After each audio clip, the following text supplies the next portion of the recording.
Again, you can also be questioning them. Again, you can also be questioning them on some aspects of topics that they are supposed to have what covered. So when you do that, you also know where they are. Then testing them to provide a general idea of the level for which instruction must be planned. And then sometimes you don't even need to test them. You just talk to them. So as you are in the classroom talking to them informally, you see that you get to know where they got to. And then with that, you will be able to take off from there. So as part of the planning and the preparations that you are supposed to do, now we have seen establishing where the learners are. The next thing for you to do is for you to identify the learning objectives that you are going to use to identify the learning objectives. So once you have established where the learners are, the next step is to decide where they need to go. So what students need to know and be able to do at the end of the lesson or series of lessons. So the objectives that you set, they describe behaviors, and preferably we want it to be in measurable ones. We want them to be measurable ones, and they should provide direction for all further planning and teaching. So the objectives that you set should be measurable, and they must provide direction for all further planning and teaching. So again, after getting your objectives, identifying your objectives, the next thing that you need to do to Madam, plan. Yes. please, my hands are up. Oh, please go ahead, Dela. Please, with establishing where learners are, can we also talk about Yeah. the environment? As in, so come explain further. Environment As in the environment in which the learners are, as in some learners staying in the village and some learners in the city and some in towns.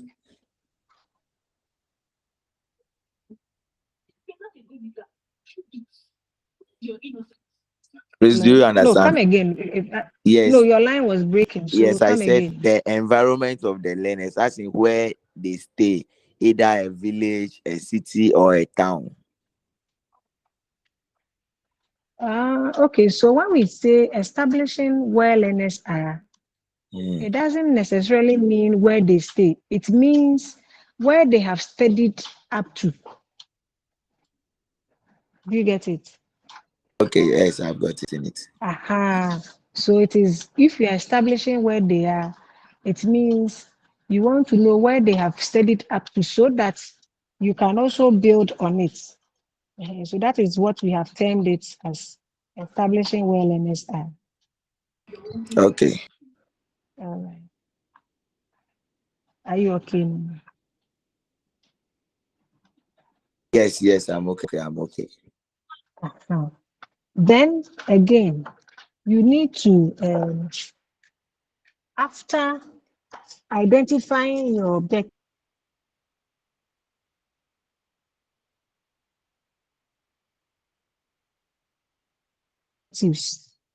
then identify teaching and learning resources.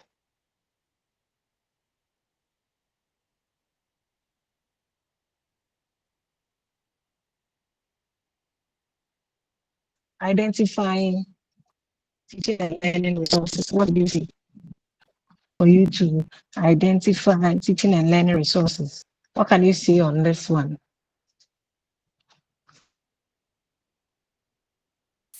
Please, it involves collecting suitable learning material that will help you to achieve your objective as a teacher. Hello? Please, this involves selecting suitable, appropriate material which will help you to meet your learning objectives. So they may be audio, audiovisual, Okay.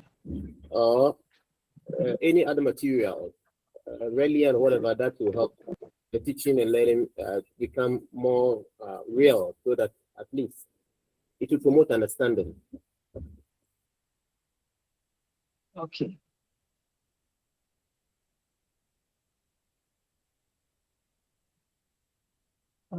So after these have been said, we select suitable materials, as we said, to support an instruction which will meet all the objectives.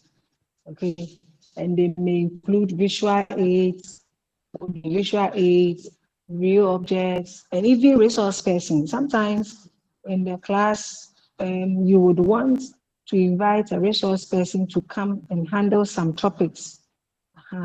So all these are teaching and learning resources that you would require. And it is when you have been able to identify or set your objectives, then you'll be able to also identify your teaching learning resources. Any question or contribution up to this point on the planning?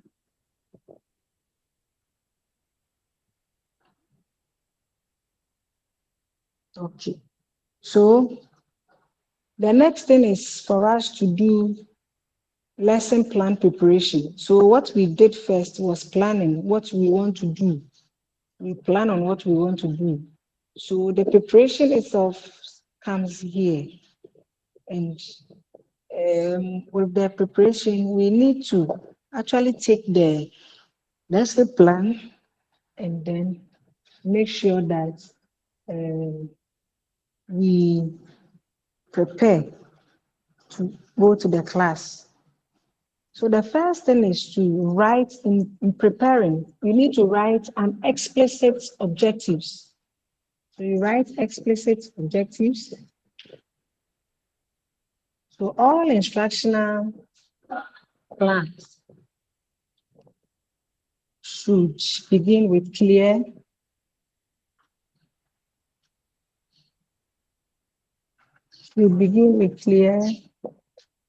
explicit statements summarizing what the teacher seeks to accomplish during a given period of time. And they should be realistic, or they will force an on-the-spot decision as to what should be taught during a given period, which defeats the purpose of planning. Okay. So if you want to begin your instruction,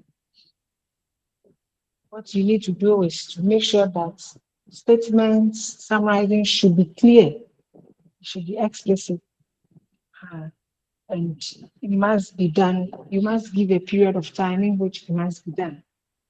So that is the objective. All objectives must be clear. That is why when you are stating objectives, you say, oh, bring a measurable objective, a behavioral objective that we can measure, that is clear, and it can be done within a period of time. Then again, in the lesson plan, you need your materials, as I said earlier. As lesson plans are constructed, teachers should decide upon the most suitable, appropriate materials to help accomplish the exact purpose and decide how these materials would be used effectively. The lesson plan should have a list of materials in the order in which they will be used. Then the methods and procedures. The lesson plan should include suggested methods and procedures, and teachers should adhere closely to these unless the responses of students indicate that other methods and procedures will do better. So as a teacher, you need to make sure that you plan the methods and even the procedures that you are going to use in the classroom. Are you going to use lecture method? What are you going to do? How are you going to do it? Are you going to group them? Are you going to use brainstorming? So you adhere to it. You stay to what you have written in your lesson plan, unless when you go to the class and you see that the method that you are going to use, their teachers, the learners, their responses are showing that, in fact, you need to change your method. Then you can change it. But what you have actually planned in your lesson plan, you make sure you use it, you utilize it then. Again, learning activities, that is teacher and student activities comprise introductory, developmental, and then culminating activities that, when arranged into series of daily lessons, will lead to a desired learning outcome. So that is the learning activities. So the learning activities are the things that the teacher does in the classroom. So the introduction that the teacher brings is also an activity. And then even how he or she is going to develop the lesson, and other activities being done in the classroom. Okay, how the teacher conducts himself or herself in the classroom will let us have a desired learning outcome. Again, aside, we are still on the preparation. Aside what we have said, when it comes to the content itself, we have something called scheme of work. I know all of you are aware of scheme of work. What is scheme of work? Let me even ask before we continue. A scheme of work, what is it? The scheme of work. A scheme of work is a well structured document that tells how lessons should be presented systematically in order to achieve our goal. Okay, that is fine. Any other person that you left something out, I want another person also, or if you can add it, you left something out on the scheme of work. Hello, ma'am. Yes, So Juliana, go ahead.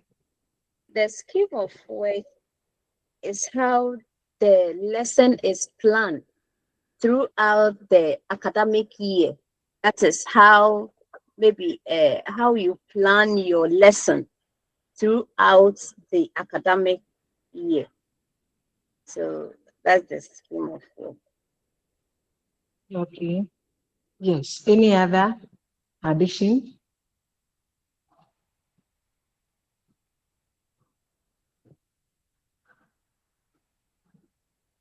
Any other addition? I would say it's a list of topics to be taught in a sequential order in the particular semester or term.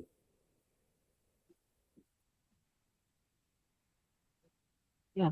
So that is the scheme of work. You see, when the scheme of work is what you plan what you want to do the whole year.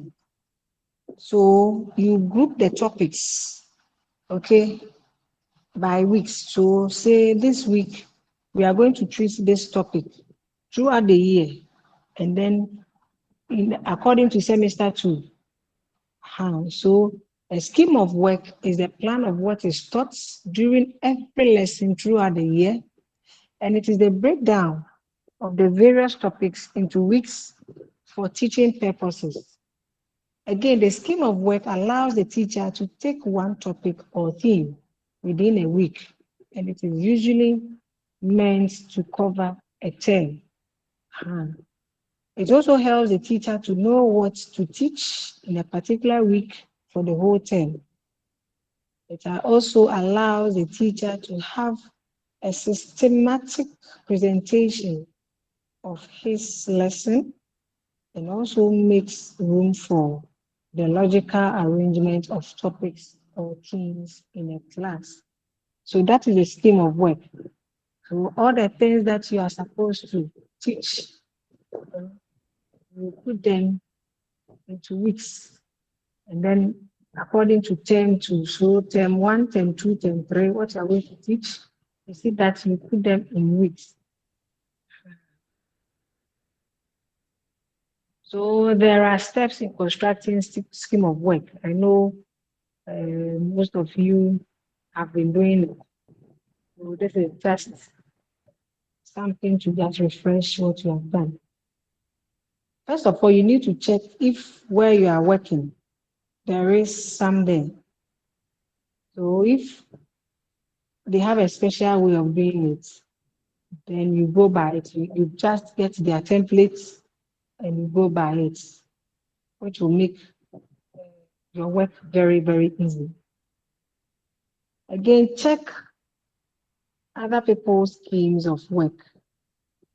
Ideally, look at a scheme of work left by your predecessor. So if there was somebody there before you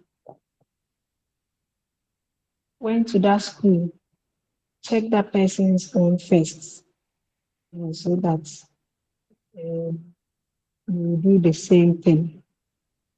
If creating a scheme of work from scratch, then you create a Word document and put a table in it. Or you create an Excel document. You give yourself 5 columns: the date, the lesson, content, key skills. If you so desire, then resources, and then assessment. So begin by breaking down the year into chunks. How many modules do you need to teach? 3 modules break down nicely into 1 module per term. Allow yourself a couple of weeks at the end for revision and then assessment. So you see, although you are going to spread it over the term, you need to leave some weeks for revision and then for exams too. So that is how you do it. So now within each week, each chunk, decide what lesson you could do. Try to offer a variety of practical, theoretical, group work, single work, and teacher-led work. So do this for every chunk and for every model, and fill in the bare bones into the lesson development column on your document. So once you have done this, it is like a skeleton, so it's like bones. So you are now going to put in flesh, bring in what you are supposed to do. So now think about the resources you will need to.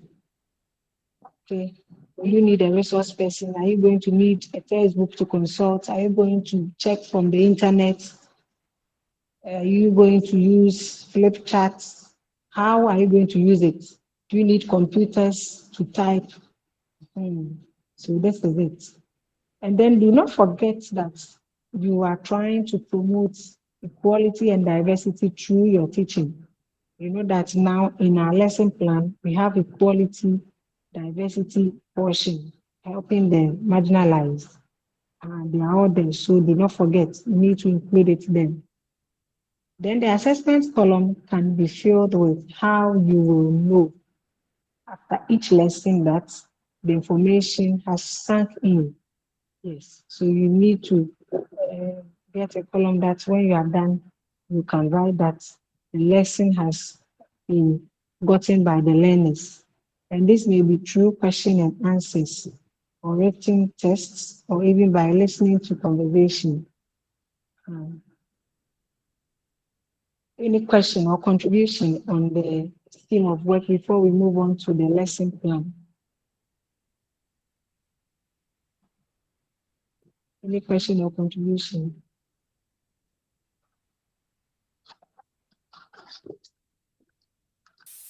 Please, Doc. Yes. Normally, the scheme of work, what I observe is that though you plan for the term on a weekly basis, that certain co-curricular activities are not normally incorporated. So we also incorporate those ones into the scheme of work. co-curricular activity like sports, athletic competition. Yes. Yes. So you see, because you are doing it for weeks, and you see that they will bring a timetable that, oh, so within second term, this particular, let's say fourth week, there will be sports activity. If you don't put it there, you will put a model there, and you can't actually do it. Do you get it? So if there are sporting activities or something there, you need to indicate so that you can shift your actual models to the next week so that it doesn't conflict.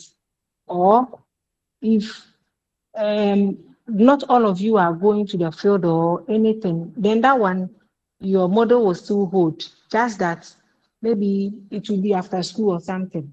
But if there is any co-curricular activity that you are supposed to do, you need to make sure that it comes in there so that it doesn't affect what you are going to do. Because normally they bring it early enough. But if it has not come, if you don't have anything early enough, you just go ahead and then do your scheme of work according to the models. When you are doing the actual lesson plan and then it comes in within that week, you know how to go about it. But if it comes early enough for you to know the week that the activities are coming on, then you can plan accordingly. But if you don't know, if you don't have an idea on when it will come, then you go ahead, do your scheme when it comes, and you are actually going to treat your topic. If you have done your lesson plan and you are going to treat it and it comes, you know how to go about it. Any other question?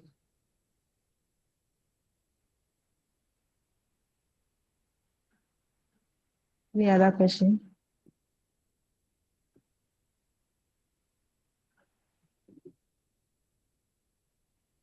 Okay. So let's look at the lesson plan. Now we are saying that the lesson plan contains the relevant content that the teacher wants the student to grasp at the end of the lesson. So we have seen the scheme of work, that is for the whole week. But the lesson plan is actually what the teacher wants the learners to get by the time he or she is done teaching a particular topic in a lesson. So it contains the objectives of the lesson. That is what the students should be able to do at the end of the lesson. And then in addition, lesson plan contains the various activities that the teacher and students should engage in order to achieve the objective set out in the lesson plan. Again, it also has the teaching materials that the teacher can use to enhance effective teaching and learning, and are also considered there. The lesson plan is therefore a comprehensive plan meant to guide the teacher in the lesson delivery. So the teacher is going to teach. And this is the plan that the teacher is going to use because, one, the teacher has the objective in there. The teaching learning resources are also there. The actual content there. Even the questions that the teacher is going to ask is there. The methodology, the method that the teacher is going to use are all there. So it gives a comprehensive guide to the teacher to actually be able to deliver his lesson.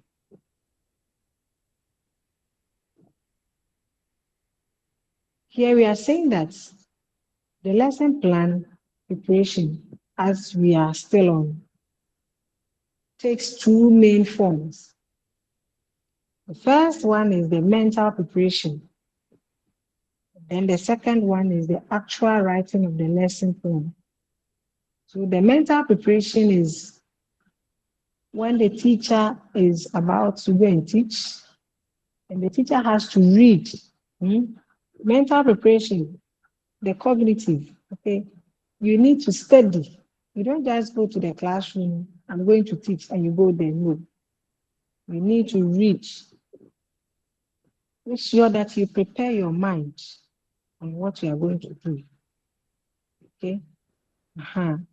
And then you look for even possible questions, answers that the learners are going to ask.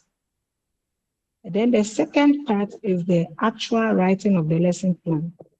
So after you reading, knowing what you want the content to be, the next thing is writing the actual lesson plan. So that is when you get your book or your sheet of paper. Then you put what you're supposed to do. So this is the actual writing. So two parts, two main preparation, mental preparation, and then the actual writing of the lesson plan. Again, we are to look at the functions of the lesson plan. What do you think will be the functions of the lesson plan? The lesson plan is there for what? What will be its function?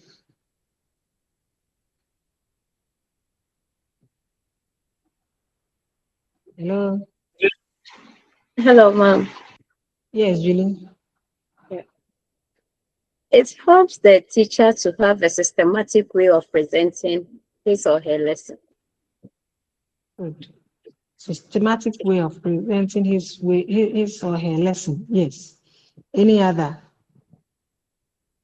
Hello, ma'am. Hello, madam. Yeah, Della. Okay, maybe in case you are not around, another person can use your lesson note to deliver the lesson that you are supposed to deliver. Good. Yes.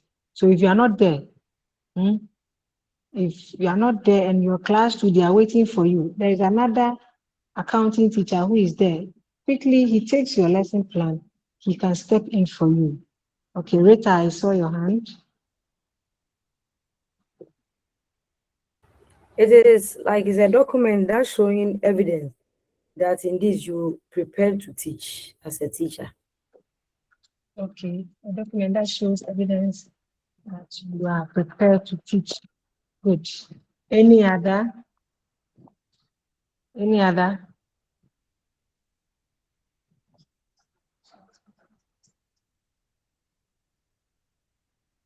I'm coming.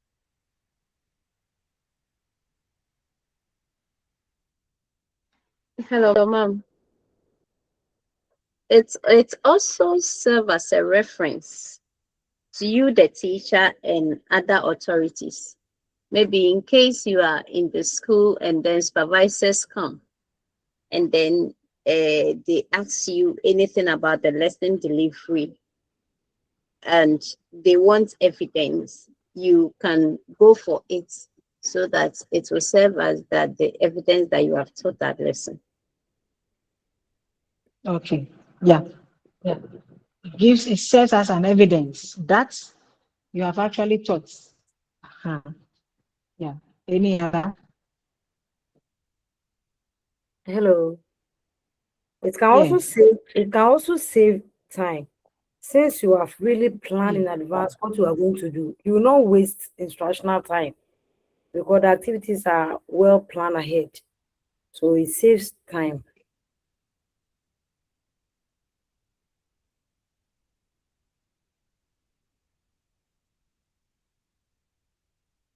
Yeah. Prepare our lesson. We plan. Yes, that is fine. Now on the lesson plan,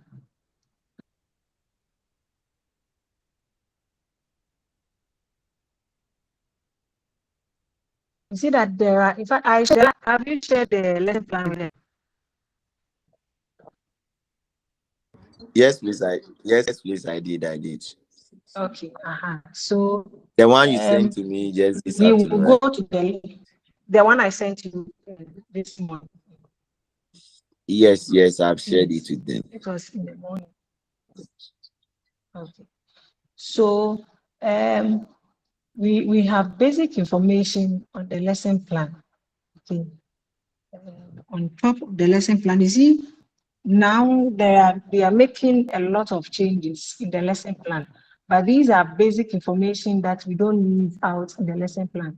For instance, the unit name, the lesson title, the grade or the class of the learner, the subject area, lesson description, the time that we are going to use, and so on and so forth. So these are basic information on the lesson plan.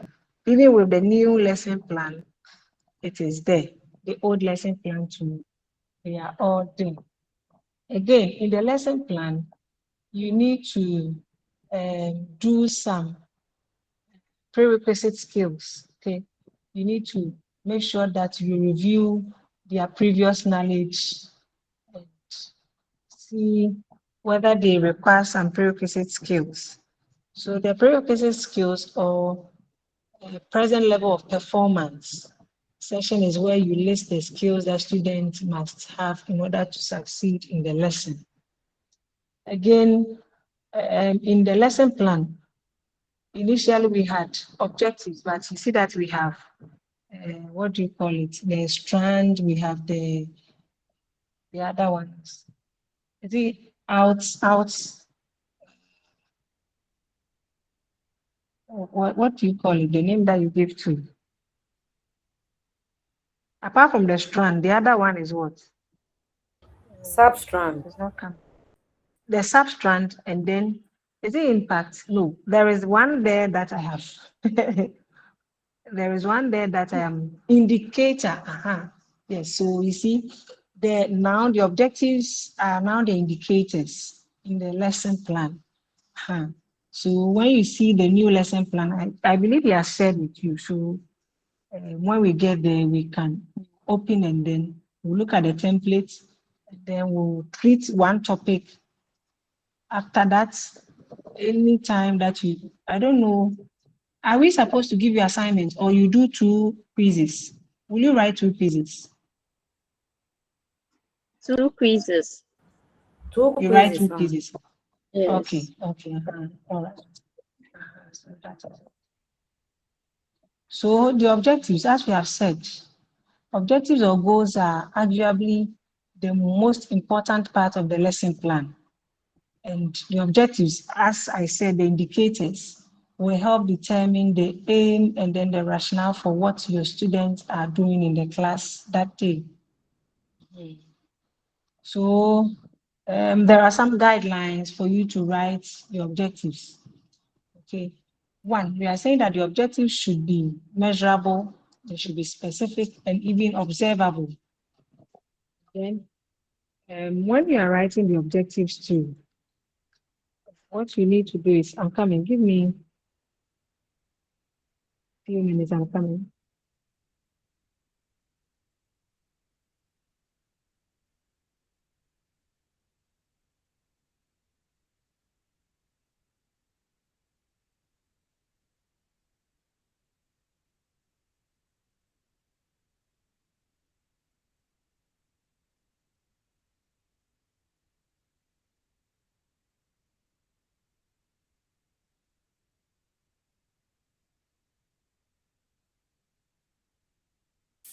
Hello. Hello. Please, I can't hear her. What about you? She said we should excuse her for a while. She'll be back. All right.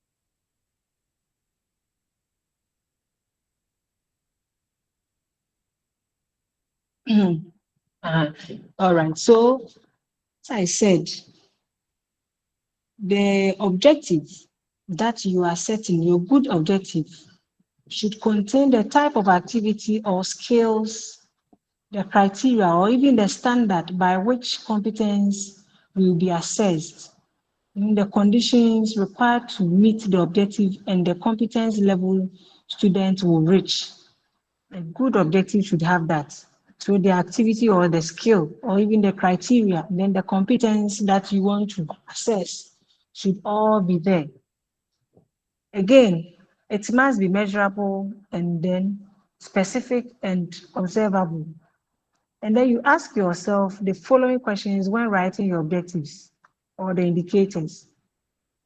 What is the overall purpose of the unit plan or curriculum goal?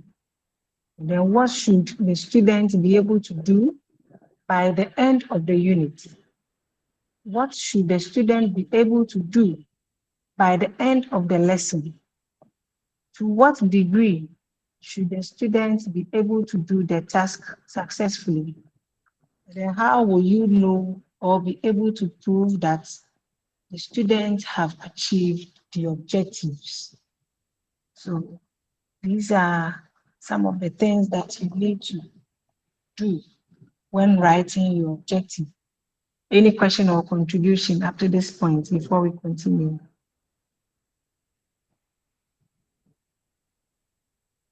Do we have any question? Yes, please. All right, go ahead.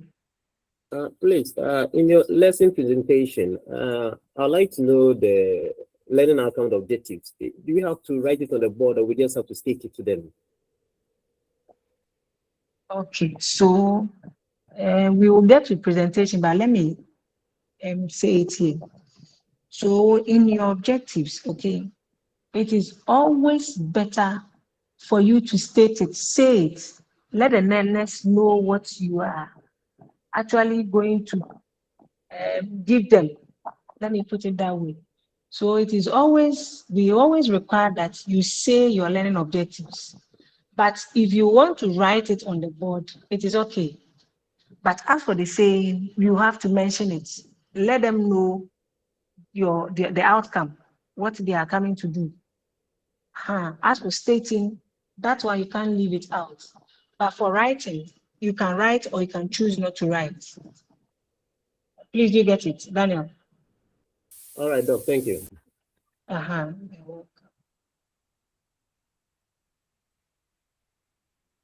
Any other question?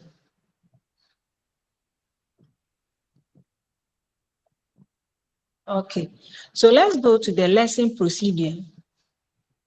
The lesson procedure, now we have looked at the objectives or the indicators. So the lesson procedure. The lesson can be broken into three major parts. The first part is the introduction or anticipatory set. And then we have the instruction or presentation. And then the last part is the conclusion or the closure. So the lesson, so when you are doing your presentation, it is in three parts. The first part is the introduction or anticipatory sets. The second part is the instruction or the presentation itself. Then we have the conclusion or closure. Yeah. So that is it. So when we look at the introduction, so that is the point where your lesson can be solid. So here we can say that it can make or break your lesson. The introduction part. You come to class and then the way you come in, that is where students will get your attention. If they get your attention at that moment, that is all. They will pay attention throughout. So it is the moment where you capture the student's attention and then motivate them. However, you see, you don't need to be a comedian with a great script to give to them before you can do the introduction. Instead, you need to do a simple thing. One, you can use any attention getting story or action to help focus the student attention. So as soon as you come in, you can come with a story that can get the attention, and you see that they follow you. Again, you need to also review what has already been learned to provide scope and structure while connecting previous lessons together. Then you need to inform students of the objective or objectives of the lesson. Then you explain what is expected of the student, and you give students any background information they might need to know about a topic. So that is it. So you don't need to become somebody who write a script and then become a comedian before. No. Simple story. You sometimes review what they have learned, and that's all. You get their attention. But you reviewing, make sure that you do it in such a way that you motivate them to learn. And then again, in the lesson plan, we have instructional material. Instructional materials, what are they? See, your instructional procedure and methods should be a detailed step-by-step description of everything that you do during the lesson. And we have types of instruction. Okay.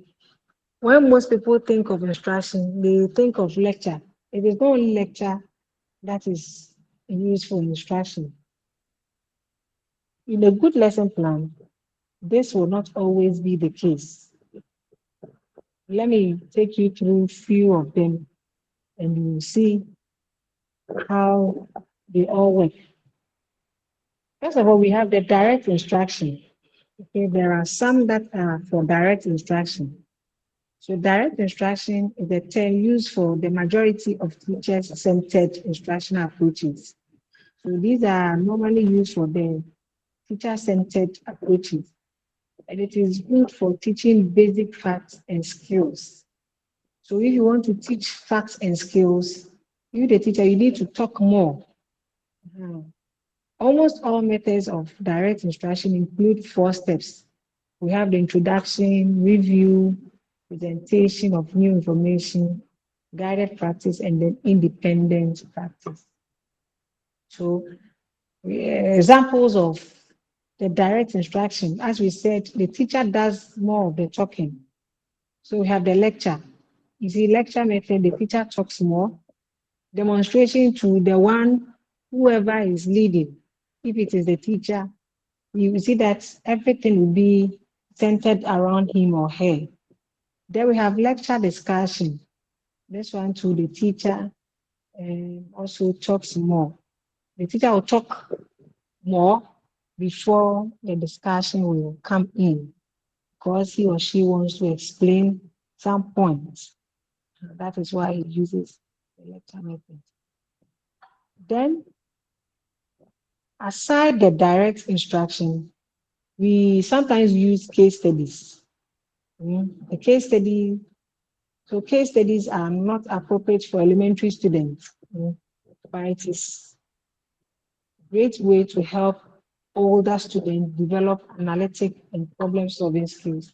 So if you have students who are older, you can use case studies for them. And then we have cooperative learning.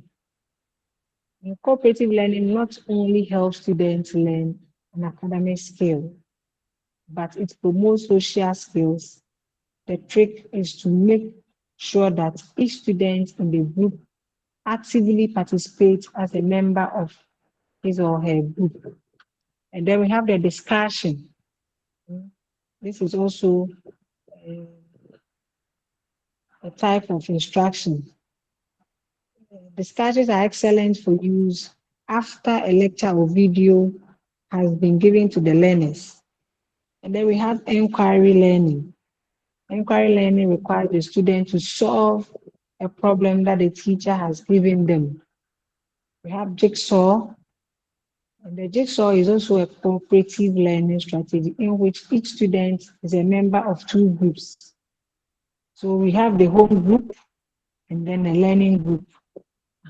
The students meet with the learning group to master a skill or an idea.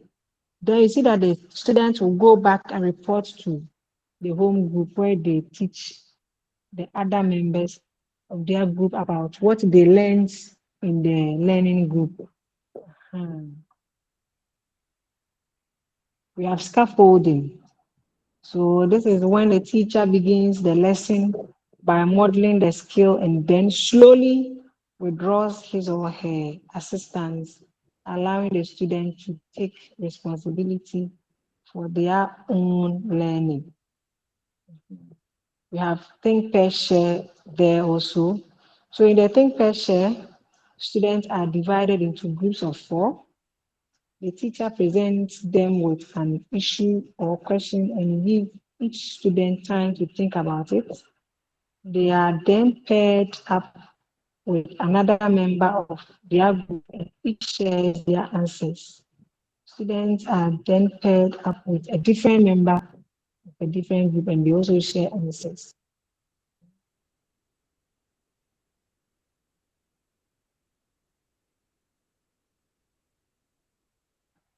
Then we have part, that is the conclusion or the closure. So we are now on the conclusion part. So the conclusion or the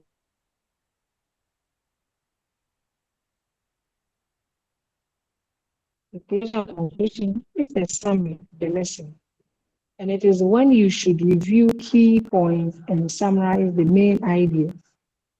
This is where you review the key points and then you summarize the main ideas. Under this, we have assessment and then evaluation. So assessment comes by evaluating the independent work they did.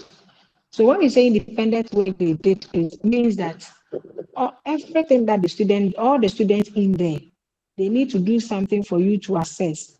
So this is when we normally use class exercise, class test, homework, group assignments, and the rest. We want to assess each person, what he or she did. We want to know whether you understood the lesson.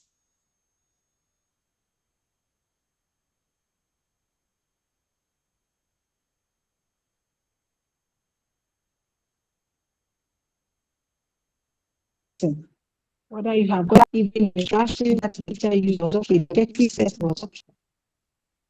So we will know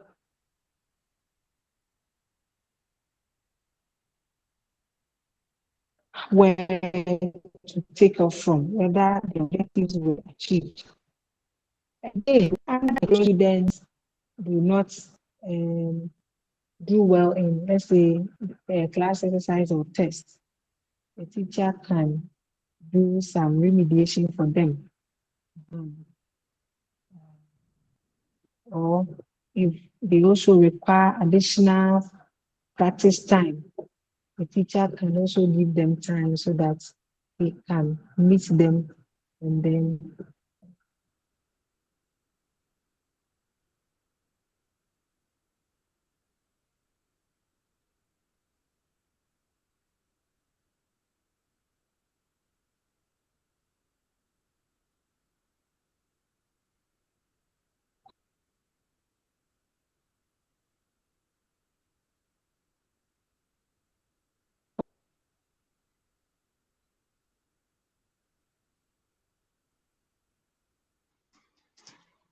Hello, mommy.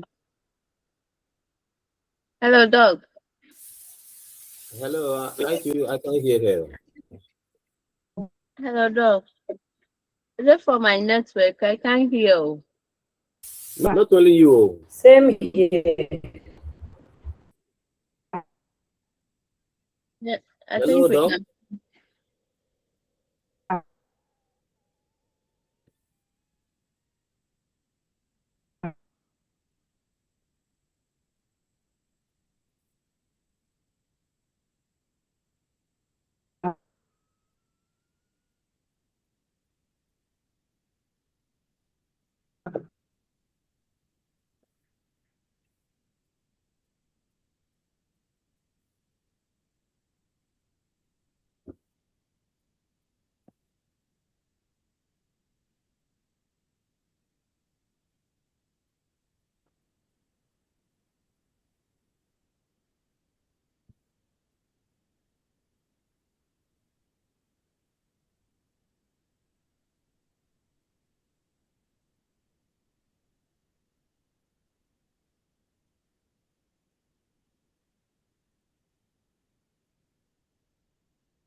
Hello.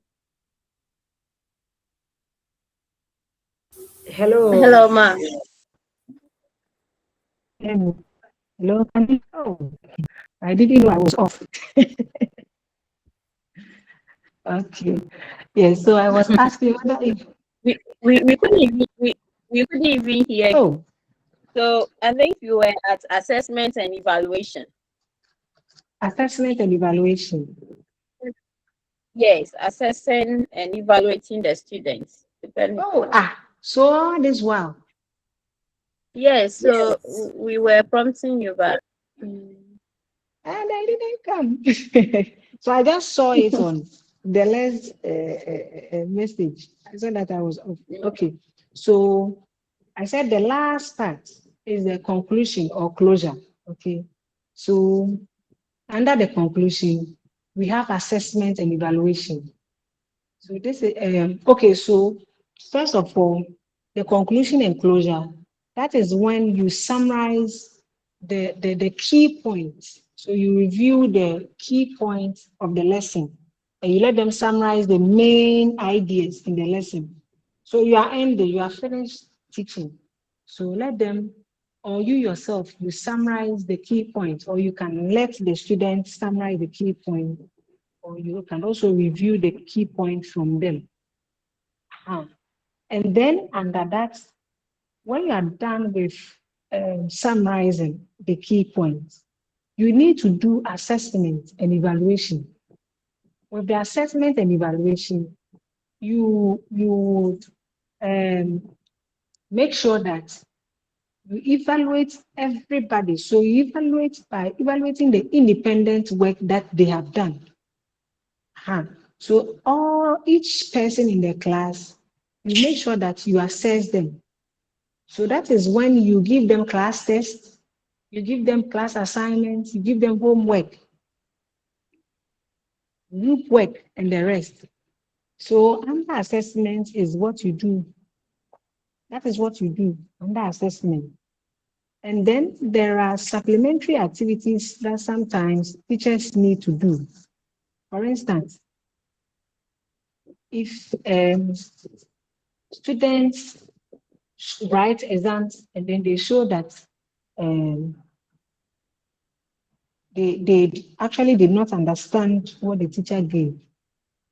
Then there is this remediation. The teacher would have to arrange for a class to meet them, okay, and then take them through where they have problems and the rest, and then they'll be okay. At times, too, some students will write class tests or quiz or exercise and they will not do well. The teacher will give them some opportunity to come and then redeem themselves. That is also there. And then we have modification. With the modification, this is when the teacher has already done the lesson plan and comes to the class and sees that, hey, I need to do some modification because I have some students with disability in my class. What will I do to help them? So the modification will come in. The topic or the, let's say, the method that I am using this time around is not going to help. So let me do some modification. So that is why modification comes in. Okay. And then we have the last part, which is remarks. So the remarks is the last part. You don't write the remarks before you come. So all these things that we are saying, you can do them before you come. But for the remarks, if you are coming to the class, you don't write anything there. You need to finish teaching before you write the remarks because it could be that you will be able to finish the class, or it could also be that due to weather condition, you'll not be able to teach. Or maybe, for instance, you prepared your lesson plan and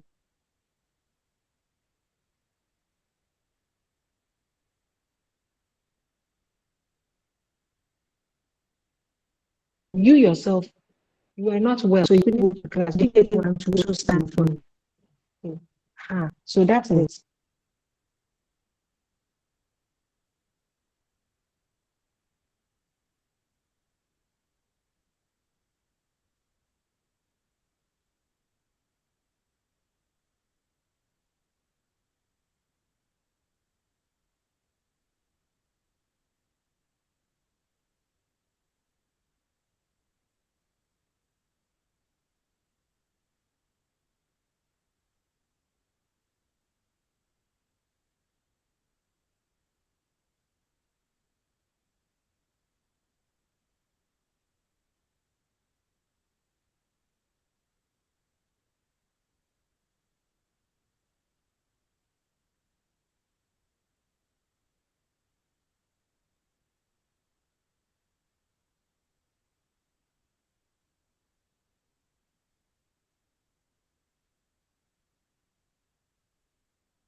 Hello. Hello.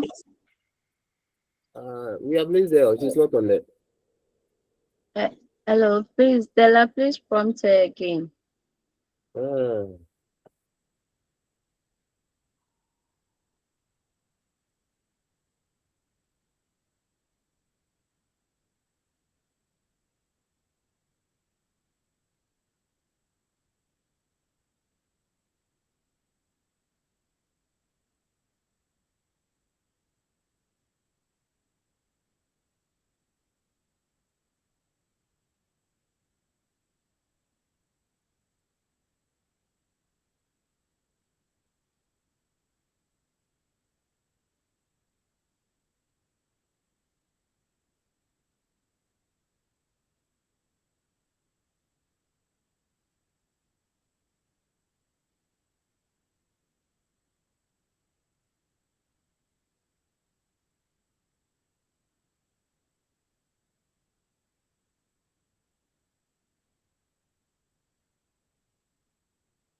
My number is still level.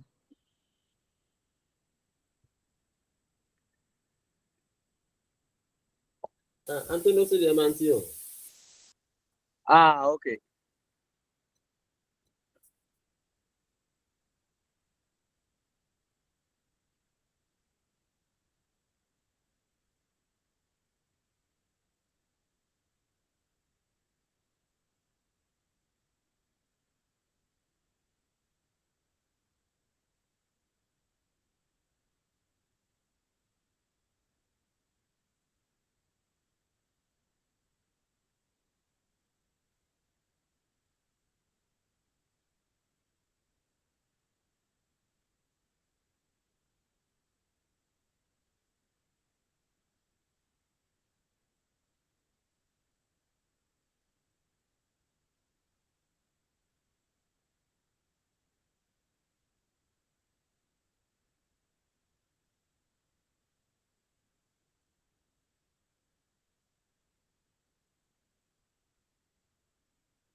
Hello, Della.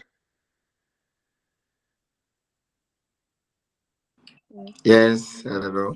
Hello, is it okay now? Hey. Yes, please. We can hear you. Hello. Yes, please, we can hear you. Sorry. So, do you have questions or contribution? Yes, please. Question. Yes, please come. Mhm.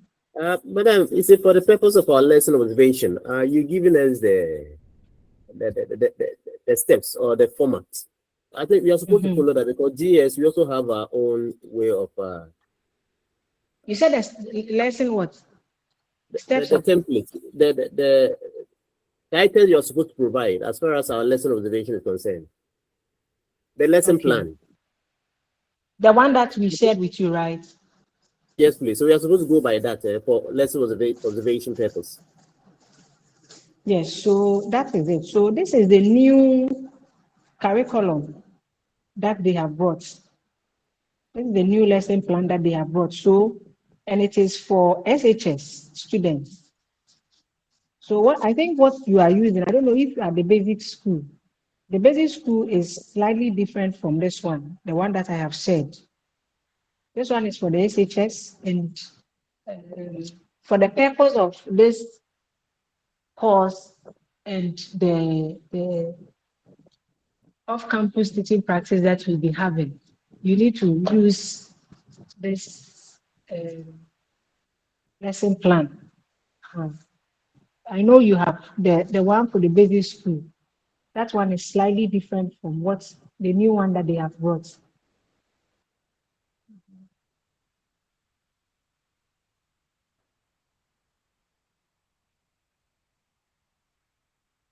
Okay, thanks. Please, another question on the remarks. Okay. Please, normally we say that the lesson was successful because students were able to do so and so. So, is it okay to just say that the lesson was successful, or you need to explain further? Well, and in actual sense, you are to say what made it successful. You can say the lesson was successful, but we don't know what made it successful. Normally, we don't penalize people for saying that, but in actual sense, you are supposed to say what made it successful. Mm-hmm. All right, thank you. Yeah.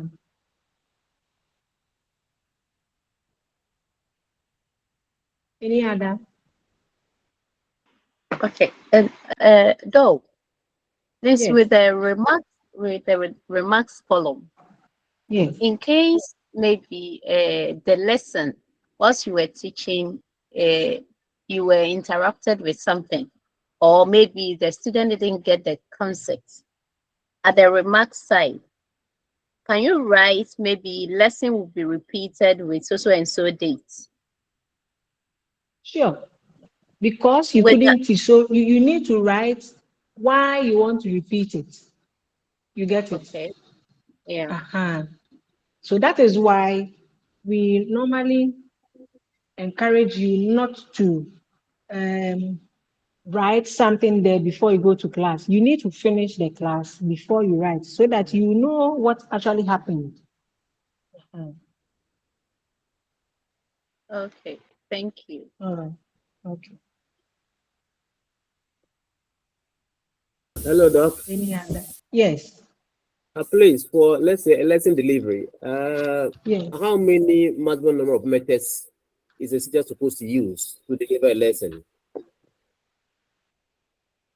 Okay. So let me throw this question to the class.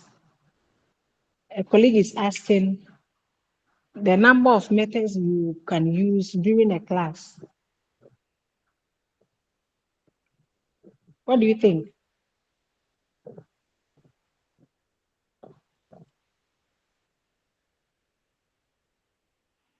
Class, what do you think? Yes. Hello, Doc. Julie, go ahead. Yes, Julie, go ahead. I think it depends on you. And with the lesson delivery, you can use more than 3 or 4 methods, depending on how maybe the learners are getting the concept of your lesson delivery. So I think it depends. But in the lesson, I think maybe you can state about 2 or 3. But when you go to the class and you look at the situation, depend on the method, then you shift to the other one. Thank you. All right. Abukari, I saw your hand. Okay, it determines on what you were teaching. Like in accounting, we have two folds. Like when you are explaining the terminologies and the principles, that one you can use the lecturing method. Like you are telling them what they mean. But when you enter into the calculation aspect, like the trading profits and loss, the manufacture, the bank reconciliation, that aspect, you you need to involve the children and tell them how the entries are made by writing them on the board, making it practical. So it determines on the kind of area you are teaching. That will tell the kind of method that you use. All right. So, as we have all rightly said, see, in your lesson plan, it depends on the topic that you are going to teach. It depends on the students that you are going to meet. And it depends on you, the teacher yourself, how you want to go about it. Ah, so, in writing the methods in the lesson, it depends on the topic that first of all you select, the learners that you are going to meet, and then you, the teacher yourself, how you are going to deliver the lesson. So we don't have specific number that you use. It all depends on that lesson. It could be that lesson 1, you are going to use only 2 methods. But lesson 2, you can use about 4 methods. So it depends on the lesson that you are going to have. Please, are we okay? Yes, please. Thanks. All right. Is any other question? Any other Hello, madam. question? Yes. Hello. Please, in Yes, I'm the listening. end of sem.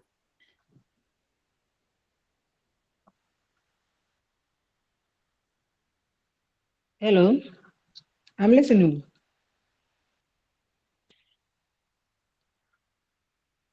Hello. Yes. Go ahead. Yeah, I said in the end of like our exam, at the end of the block, are Yeah. we going to like? Would there be a question for us to write a lesson note or a lesson plan?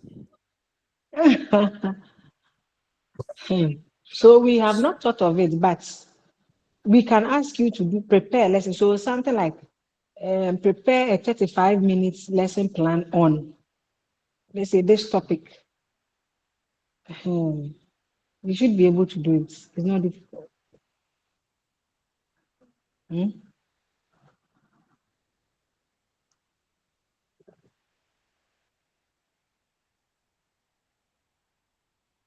Okay. Mm,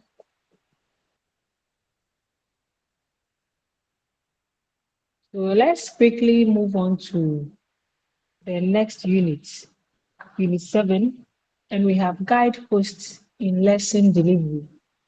Guideposts in lesson delivery.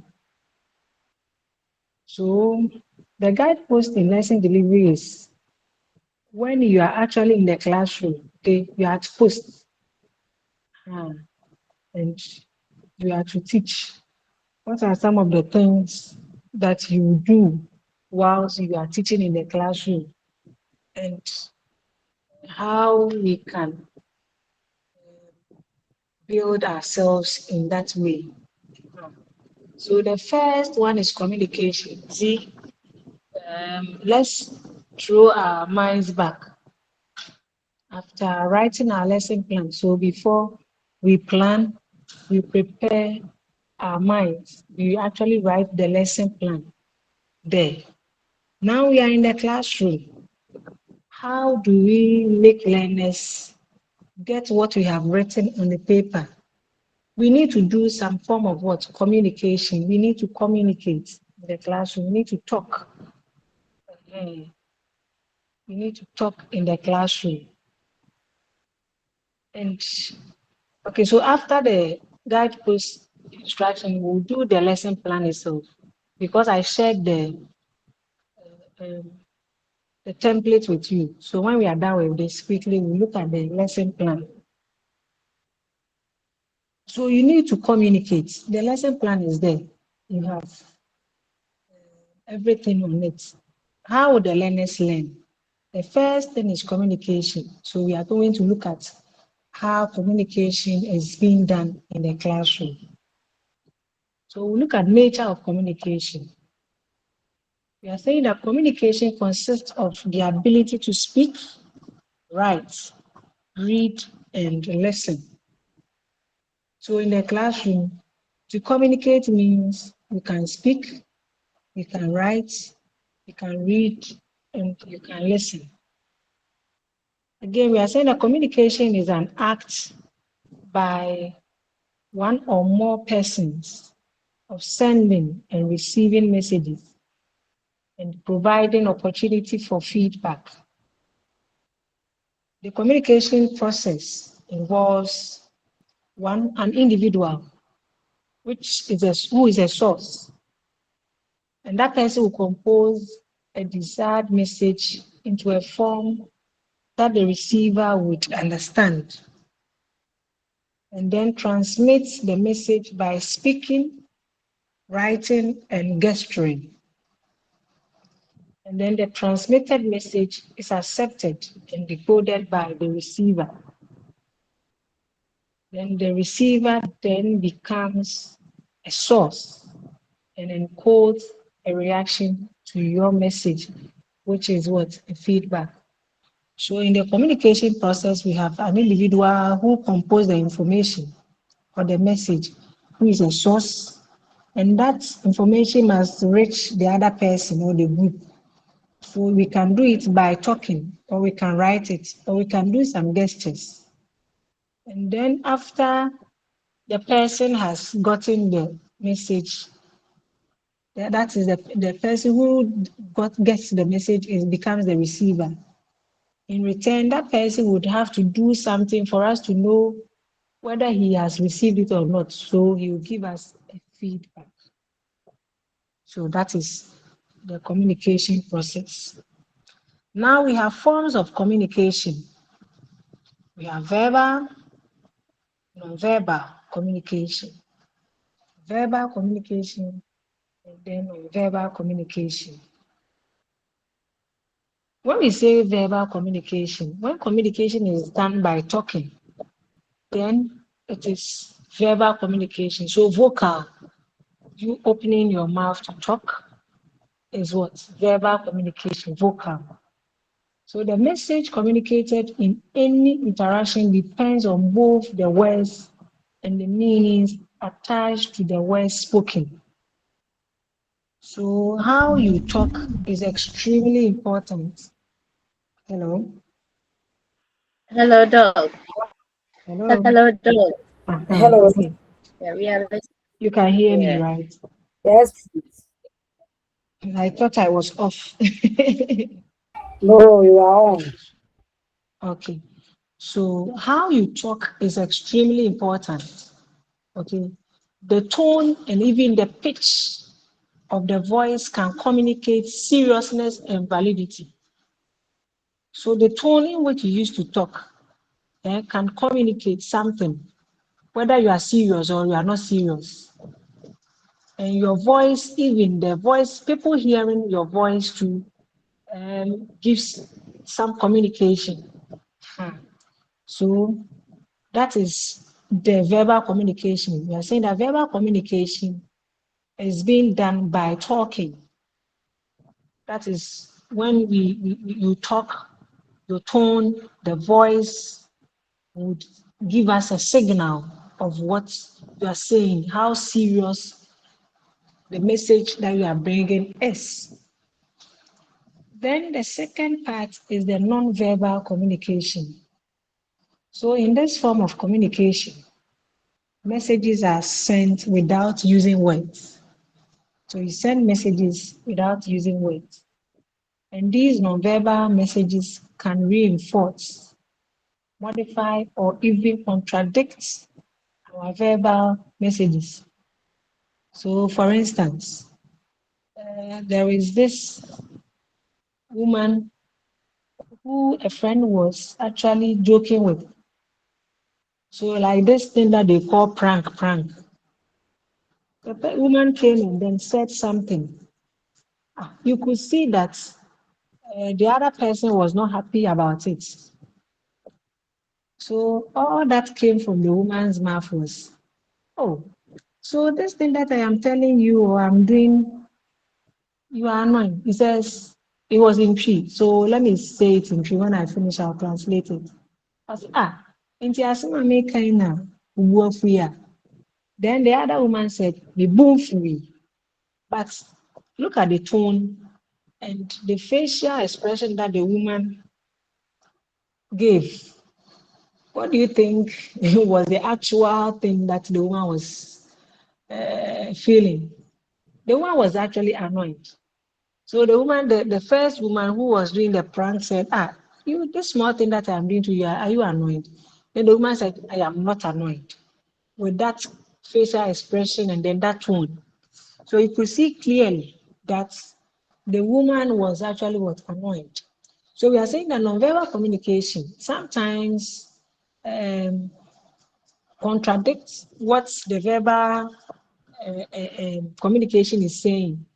The woman is saying, "Mibunfui, I am not annoyed," but the tone and then the gestures that she is showing is right directly opposite of what she's saying. So with the nonverbal communication, we are saying that it can happen in so many ways. So we can use facial expression. So facial expression can be readily visible or fleeting, voluntary or involuntary, and it can reinforce, modify, and even contradict what is said verbally. So your facial expression, we all do it. If somebody, you are annoyed with somebody, you will not talk. You just look at the person and then you close your eyes and look at the person in some way. So this is the facial expression. It can really talk. Sometimes it is voluntary, sometimes it is not voluntary. And then we have the body language, gestures, your arms, your hands, other body parts also talk. So if you are talking in public and you are confident, you see that the way you move your hand, your head, your body, everything shows that you're confident. If you are shy or if you are not confident enough, it will also show. Your body gestures will let us know. So these are all some of the communications that we have. So verbal, and then non-verbal. Then when it comes to the classroom itself, you have communication in the classroom. You have the ability to communicate with your students is central to your role as a teacher. Yes, as a teacher, the ability for you to communicate with the students is central. If you are not able to communicate with them, then what are you doing there? So in communicating with your students, yes, Abukari, your hand is up. Yes. Uh, Madam, please. I'm confused of something right now. You said the gesture can tell either you are confident or you are feeling shy. And one of our ministers, Sam George, so the way he talks, throw his hands, that one is it arrogant or is is overconfident? Because what you are saying right now, I guess, cast my eyes on some of his action. Talking like the recently that happened at Park, for instance, the way he was doing it. So that one, throwing the hand. So that one, is it arrogant or overconfident? Okay, thank you. Guys, what do you think? He's saying that we are talking about gestures. The way you move your hand, the way you stand in public, the way you move your head, and how you even do your body, it gives us a signal, it tells us something. Sometimes you can see that this person is shy, you can see that this person is this. He's asking whether when some people stand in public and then they are raising their hands and the rest, is it arrogance?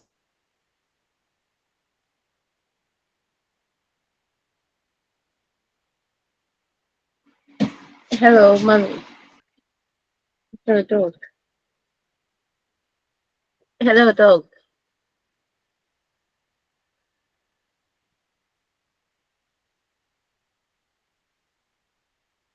Hello.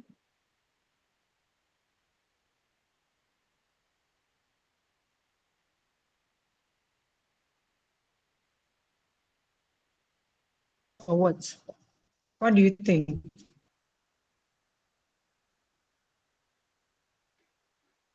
Hello, dog.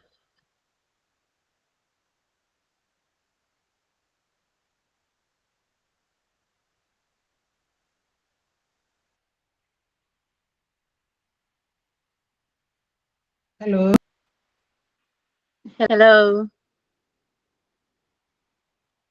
Hello. Yes, hello. Hello, dog. With uh, Yes. with Abukari's question, it depends on how maybe the receivers also take the action of the person. Sometimes throwing your hands, depending on the facial expression, as we were saying about the communication, raising of the hand and then the facial expression come together to see whether the person is arrogant or overconfident, or whether the person is annoying. So it when we look at that, we put the two together, and then with the facial and then the gestures, that will determine whether the person is arrogant or the person is annoying. So and with communication, sometimes when somebody throws the hand like this, maybe the receiver may take it normal, but the other person will take it in a different perception. So it depends on the both the receiver and then the the sender. or the composer of the message. Thank you.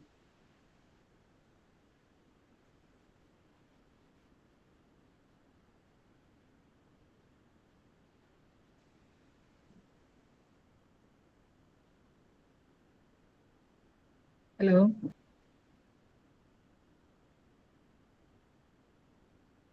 Hello. Yeah, I didn't get any other person. Yes, raise her hand. Yes. Please, ma, based on what Julie said, indeed, it is based on the two, both the sender and the receiver. Let's say you are communicating with your child, and the child started, because he is confident, start throwing the hand in the air.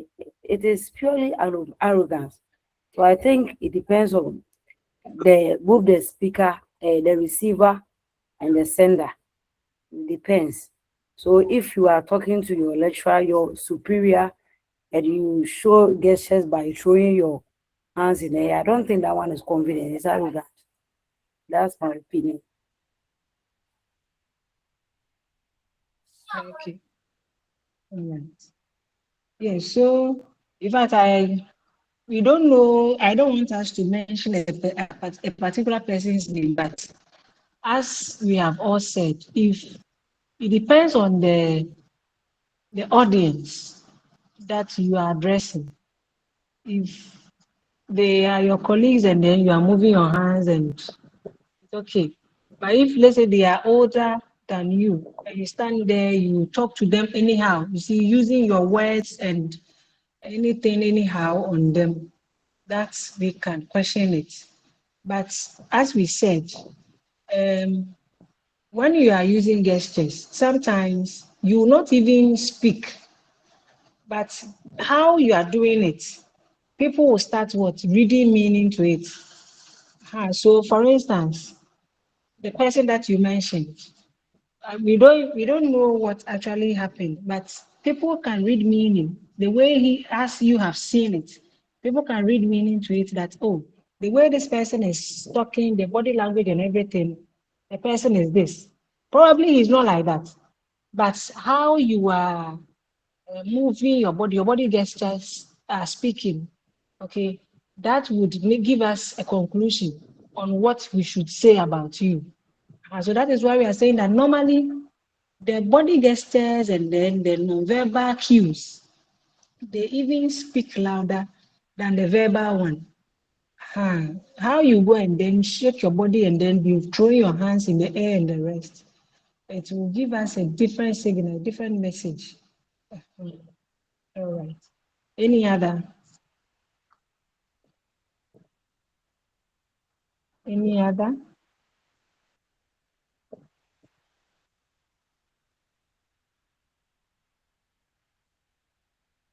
Any other? Okay. So communication in the classroom.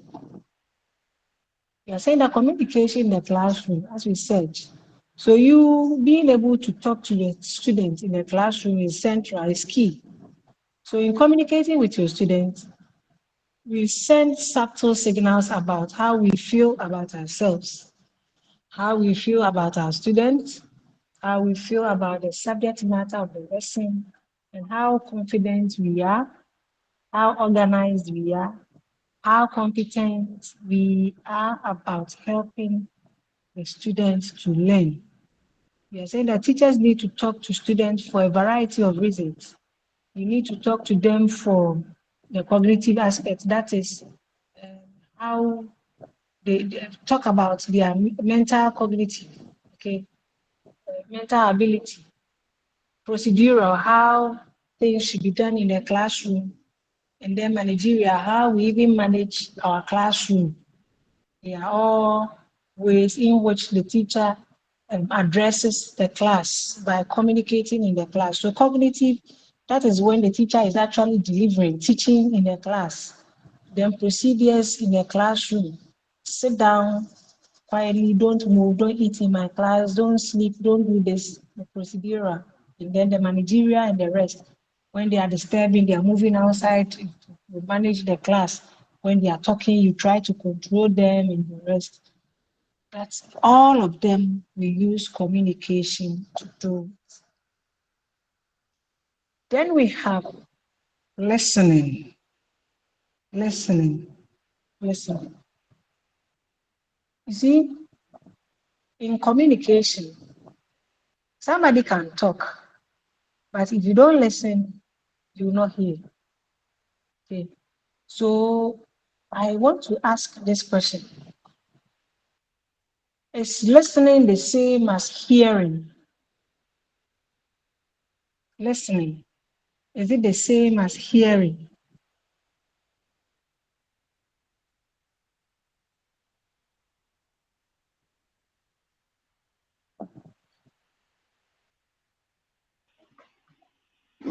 No, ma. There's a there's a little bit different. Okay. Any With explanation to that? with listening, it means that you are paying proper attention to whatever the person is saying. But with hearing, you just hear the thing without carefully analyzing it. But with listening, you analyze every word or every aspect of the communication or the word that the person is using. That's right.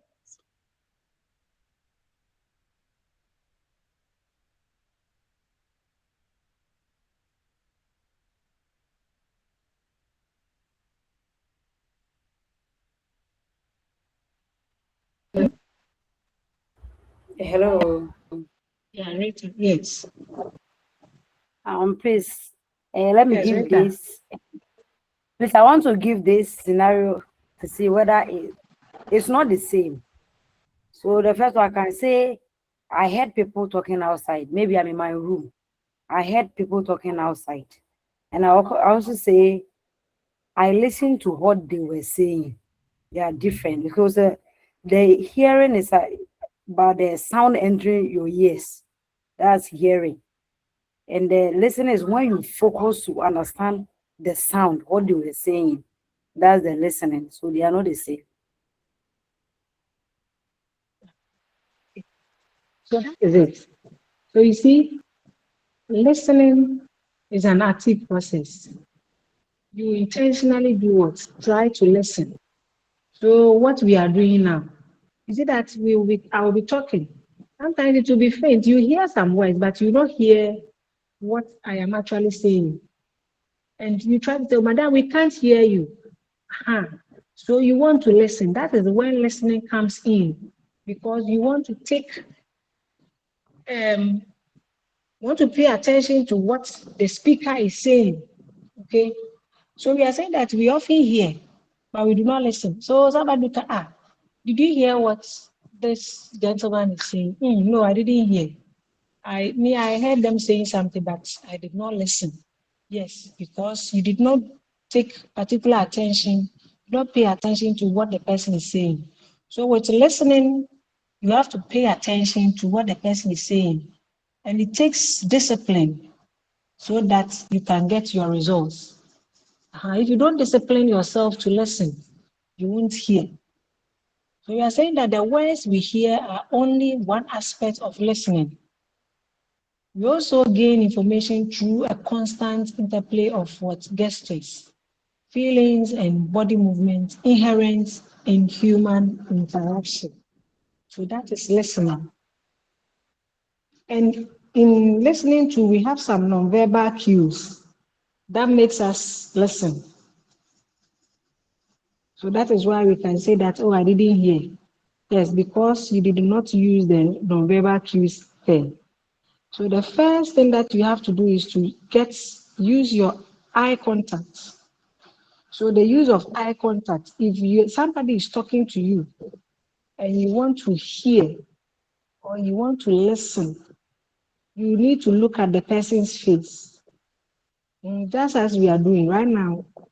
You see, we are not seeing each other's face, but we are looking at the phone.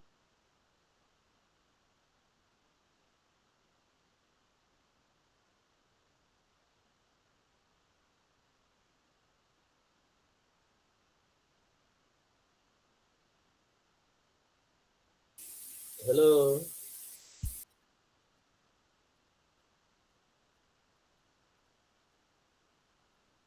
Hello.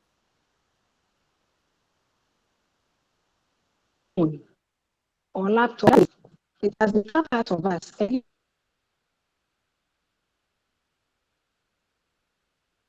you don't do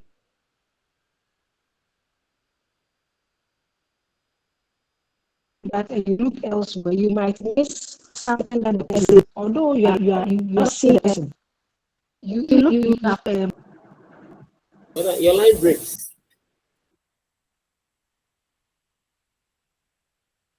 hello. Hello. Yes. Hello, Doc. Your Can you line hear was me? was breaking. We couldn't hear you. So where can we find you? The use of the Where eye can we find contact. you? Okay, Use of so the eye as you are contact. saying, we have so we have non-verbal cues that also affects listening. And we are saying that the use of the eye contact.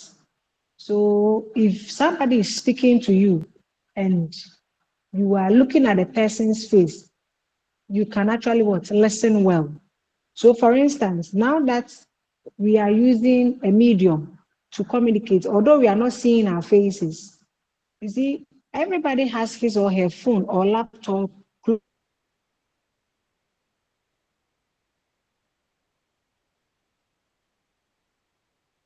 close, and the person is looking directly on it. Yes, because if you look somewhere, you look at the person's face, typically the person's mouth, you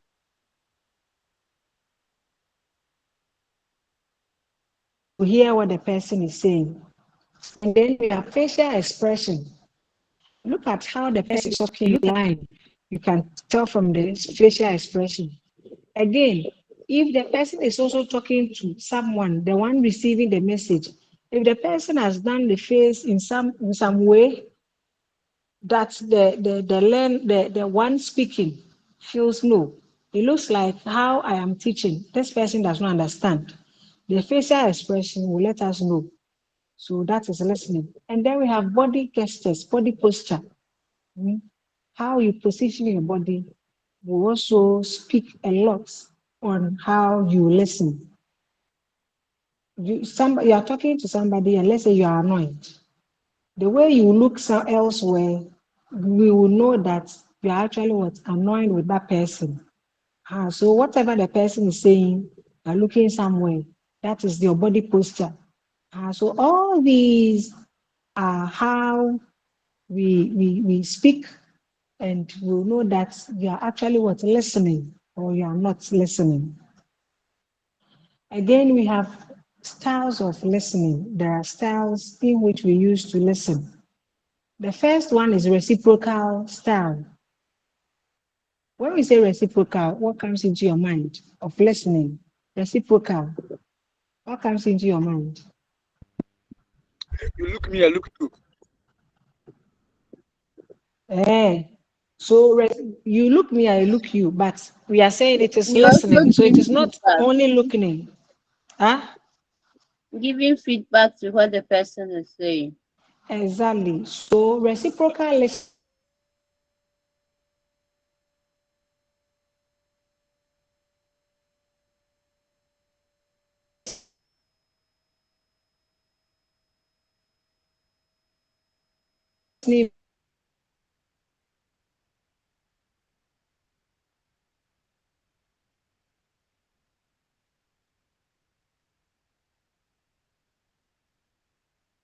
Hello.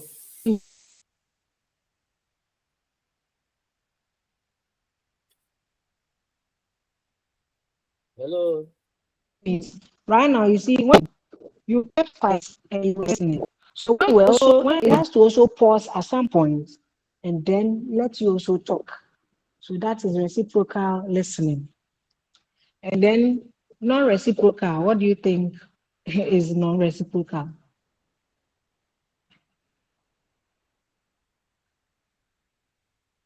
Non-reciprocal.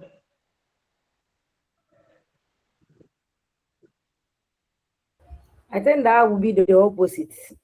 Communication is So what is, it moves in one direction only. That the listener receive information but does not usually respond or interact with the speaker. okay? So an example is what? An example A is if typical you are example. listening to radio, when you are listening to the news. So you just listen, you don't give any feedback. Yeah. Yeah. So you're in your house and then somebody is giving the news, or they have finished the election and then somebody is there calling out the response. You're in your house, you are annoyed. Ah, these people, this one they are biased, so nobody will hear. Okay, so that is non-reciprocal listening. It is from only one direction. The message comes and that's all. Mm. Any question, contribution up to this point?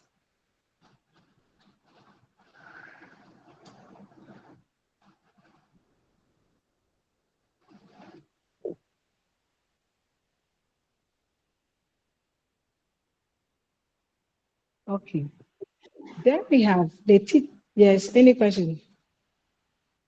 No, ma'am. Okay. Then we have the teacher's appearance in the classroom, the teacher's appearance. How should the teacher go to the class?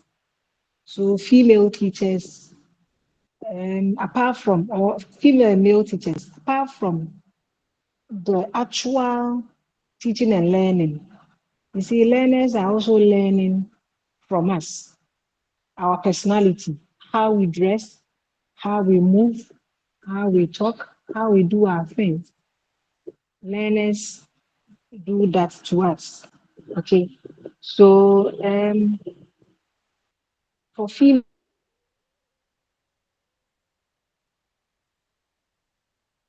when you are in class, your appearance in the class, you don't just have your head. You don't need to do a hair that is so long that when you're even moving, it will be sweeping the floor and the rest. If you have that kind of hair, you just wrap it when you go to class. And then there are some who even put so many colors in the hair, and it creates unnecessary tension in class. The skirts that we wear, the dresses that we wear, so short, and revealing so many parts. Then even the top that we put on, some they have the top so much cut that you see parts of their breast showing. All these dressing, we are saying that when you go to class, you shouldn't put them on. You can put them in the house, but in the classroom, learners' attention will be on you, especially when you are, let's say, at advanced film or at this school, and you are teaching there with that kind of dressing. You put on so much a heel that is too so long, that is making noise here and there.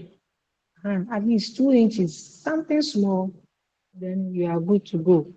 Then our men too, nowadays, you put on some trousers that is too tight, and even when they are wearing it, they have to even put polythene bag on their legs before they can wear it. All these dressing, we are saying that you shouldn't put them on. Dress like a professional. You see, accounting, we are accounting students, we are accounting teachers. So when you are dressing, you dress professionally. Just that, and because most of our classrooms do not have fans and then air conditioning, you can't put on jackets. But as for your formal outfits, you need to put them on so that you look presentable in the class. Don't put on t-shirts that have writings in them and the rest. You dress anyhow, and then your hairstyle, like some people who have been driving Okada and the rest. Have a neat dressing, neat haircut, because the learners are learning from you. And not only that, when you go to classroom and you have such appearance in the classroom, they distract them. Instead of them focusing on what you are teaching and on the board, they'll be looking at you. And after the class, you'll be the topic of the day. They will not learn anything. So that is why we are saying that we try to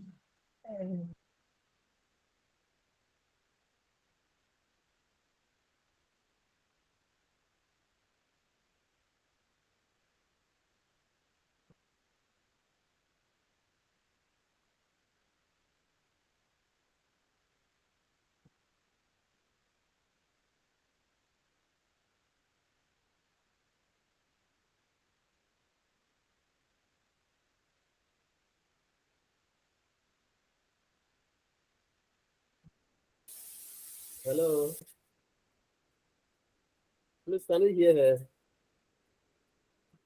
No, Do some of these things moderately or most stressing is what we do.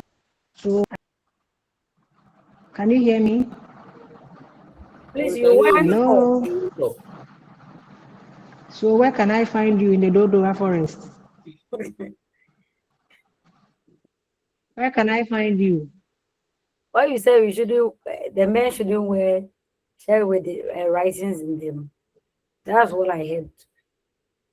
So, as we said, okay, then it means you are not far.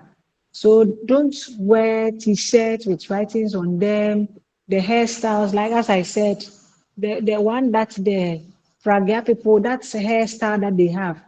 Don't be doing them to be coming to the classroom. You see, our learners, they pick from us. Not only are they learning what we teach in the classroom, they also pick the way we behave, the way we talk, the way we dress. Okay. And apart from that, too, when you do that, it becomes the center of attraction to them. That is what they will look at the whole day. So, in order to make sure that the learners learn well, get what you are giving them, let us do our dressing moderately. Okay, modest dressing is what we are encouraging. And the ladies, our heels that we put on should be something that is manageable. It shouldn't be making noise. We are coming and then Madam Moke is coming. So moderate, that is the word, modesty. Again, we are saying that getting the class ready for instructional takeoff. Getting the class ready for instructional takeoff. Do not wait in the staff room for your students to come and alert you that it is time for the lesson. You know, you have your timetable with you. So as soon as it is getting to time, you start moving to the class. Okay. And once you enter the class, ensure that you come along with everything that you're supposed to go with. You are an accounting teacher. You know that you'll be doing calculation. Don't leave your calculator in the staff room. Then you call the student to go and look for it. Or you know today we'll be doing calculation. You need to give them prior notice. Tell the class that tomorrow our class will do calculation. So put your calculator in your bag. Bring your ruler, your pencil, your sharpener, everything.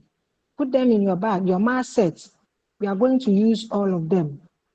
When you do that, it doesn't distract the class. But as soon as you see, they have given each lesson has its own time. So when the moment you go there and you start doing some of these things, you are just spending the time. Okay. And it will be left with few time that you will not be able to finish or cover what you are supposed to do.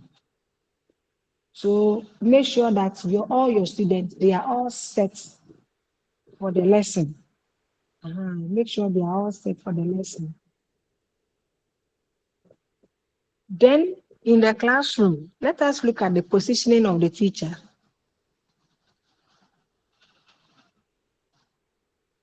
If you are in the classroom, we are saying that you are to move freely in the classroom because the classroom is for you. You own the classroom. You are the teacher and the classroom is for you. So you move freely in the classroom. But your movement shouldn't be like you are a prayer warrior. You are the one leading the prayers in the class and then you are moving up and down. No, we don't do that. Your movement should be such that it should be gentle. You move to the left a little, move to the right a little, and in between the lines so gently, so that at least they can get you. And then, you see, your normal position that you are supposed to be is in the middle, in front, middle, so that all of them can see you. Okay, but at times you'll be moving into the class. But as I said, you don't move and be talking like a prayer warrior. No, you don't do that. And then you, as I said, you also move in between the lanes, which is also fine. Again, we have managing the board. How do you manage the board? Tell me, how do you manage the board? So now they have given the board to you. You are now coming to start. How do you manage the board, or how do you divide the board for effective teaching?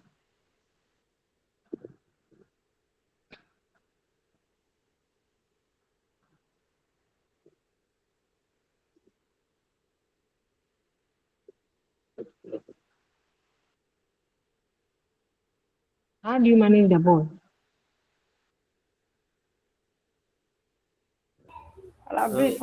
For normal practice, Hello, I'm yes, listening. for Rita. normal practice, I always divide the body into three: the left side, Okay. middle side, and the right side. Okay. So how do you teach? You have divided the board. So how do you write on them?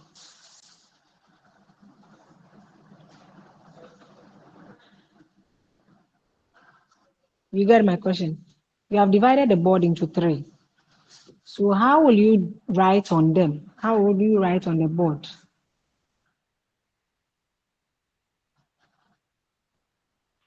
Where do you start from? How do you write Hello. on the board? Where do you start? Yes. The middle. I It always starts in the middle. The topic you indicate at the middle. Then when it's full with the blackboard summary, you move to the right. Then you come to the left. Okay, so you start from the middle, you write the topic at the middle. So what else goes into the middle then?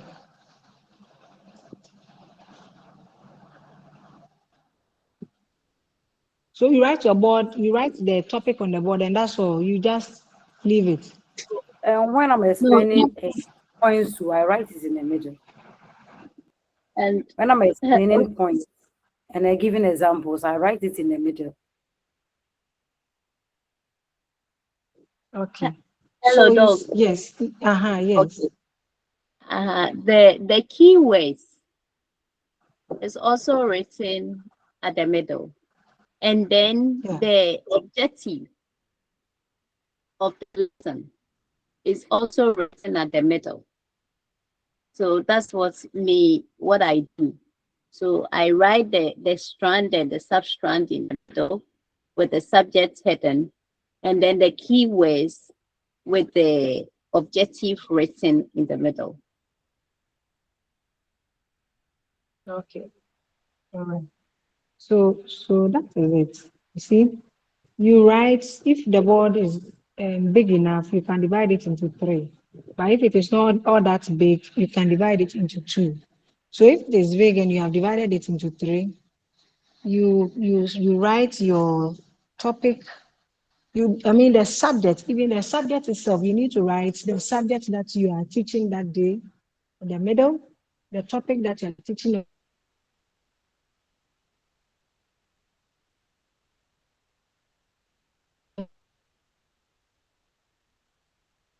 Hello.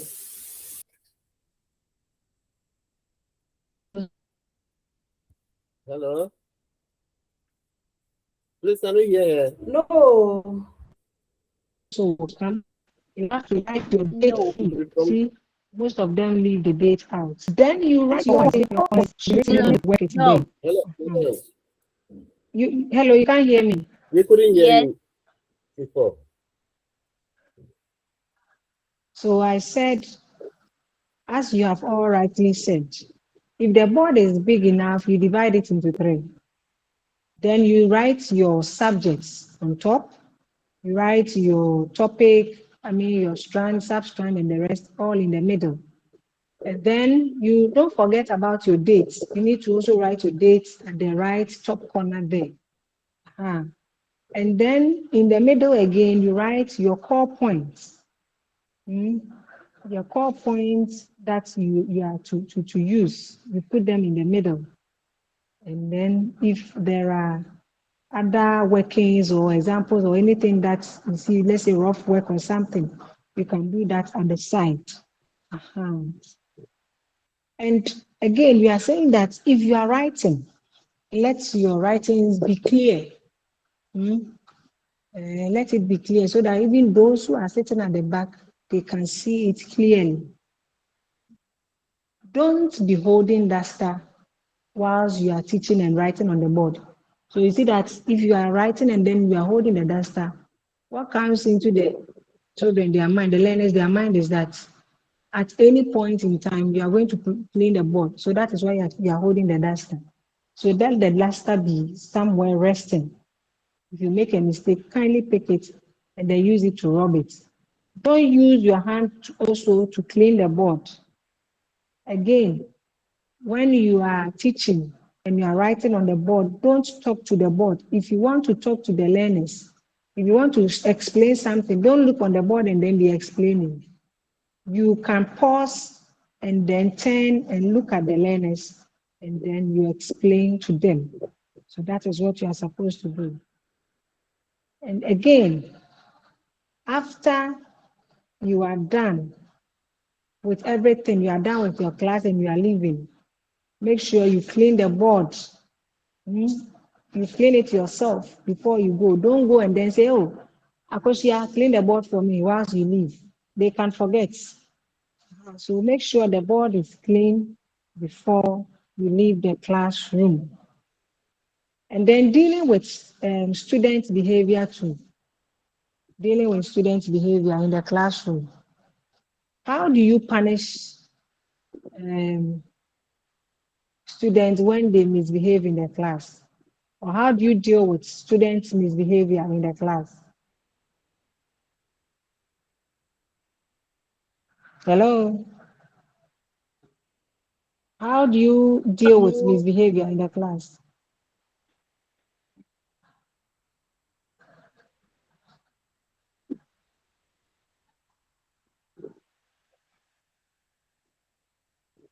Hello? Hello, Misbehavior, Doc. how do you deal with, yes, how do you deal with misbehavior?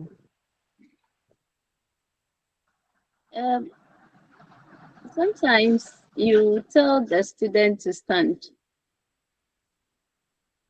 just Won't they block, to won't they block their stand at the others back. view? You will Yes, to stand stand at at the the back. back. At the back. And what else? Any other, when somebody is disturbing, when there is a misbehavior in the class, how do you deal with them?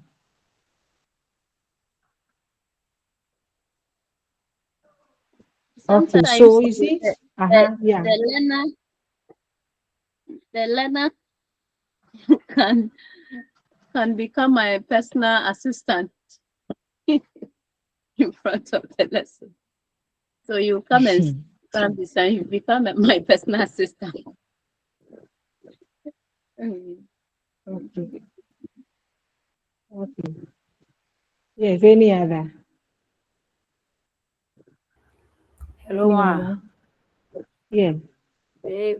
For my class, the moment you get to my class, I have my rules and regulations on the wall. So you yourself, you know, whatever you do, you know the consequence of it. Sometimes the first time I'll give you warning. That's the first, I'll give you warning. But when it continues, I will deal with you. Okay. Yeah. Any other? So you see, when students misbehave in class, we shouldn't use dehumanizing words on them, words that can make them feel that they are not even part of human beings.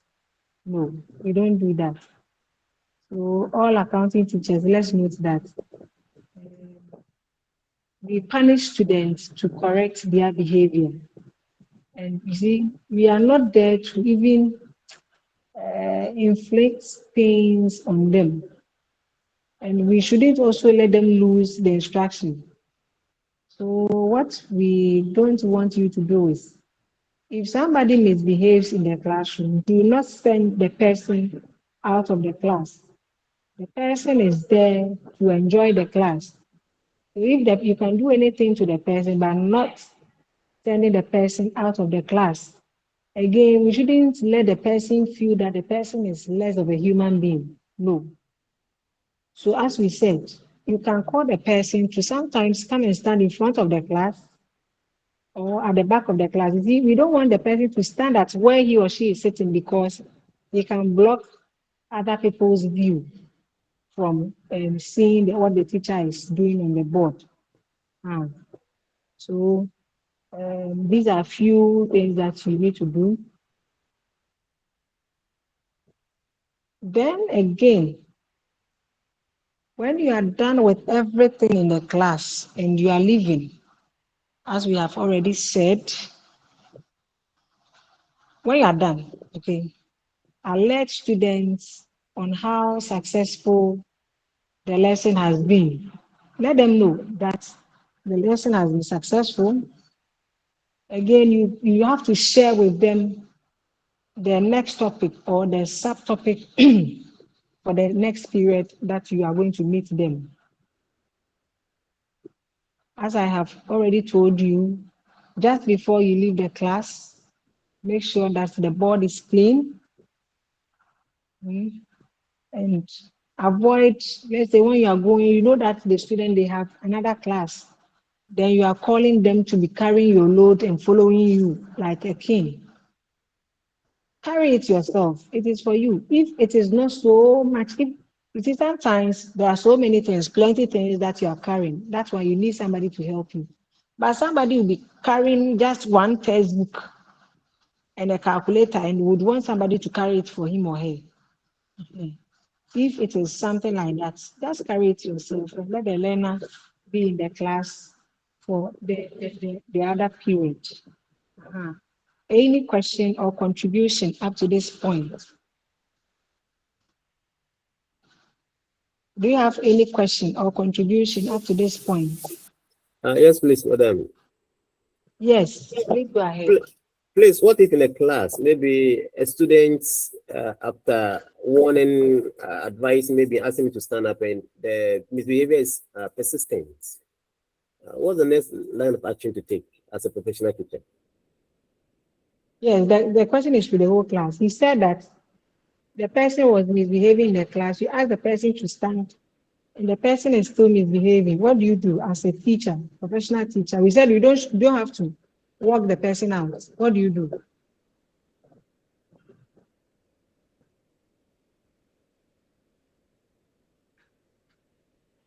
What do you Hello, do? ma'am. Yes. Me, I teach at the basic school. What I do at times when it gets to extreme, I know we go for 2 breaks. The first one, for that one, they eat. But the second break, mostly they play. I will delay you.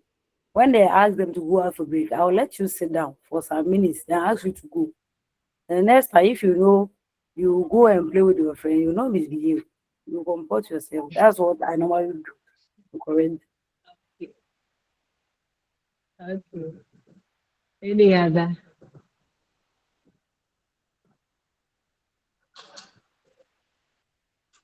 Yes, any other? Mary, any other? Hello, dog. Yes. When at the JHS department, you see, as for them, they are a little bit grown up small, so they are very, very naughty. So after the lesson, I will let you enjoy the lesson, but I will let the class know that after that, I will give you a punishment, and I'll make sure I will do it for the class to also see that you have been punished, so that next time they don't repeat the same behavior. So that is it.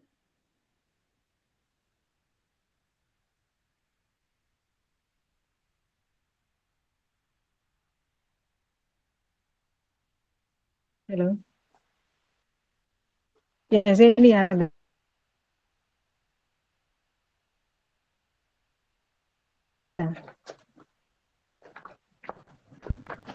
Hello. Hello. Hello. Hello, dog. Yes. Okay, we can hear you. So I was asking whether As I was saying, other people also have something to say.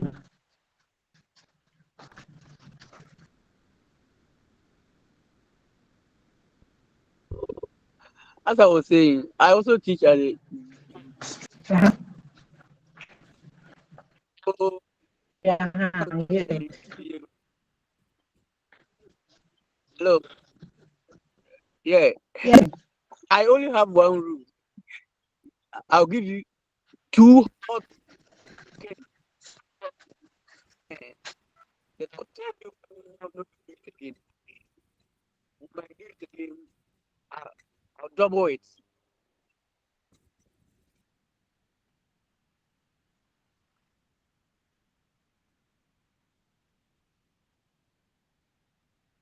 Hello.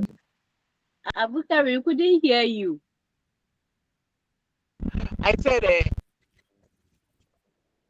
I also teach at the GHS level, and I'm the math teacher. So me, my style, how I control my class. When you, I Hello. always have one rule. Like when you begin first,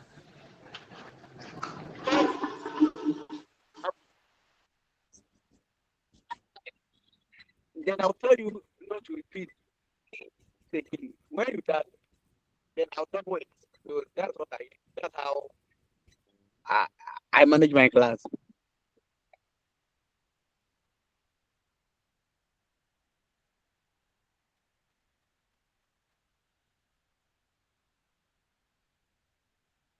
Hey.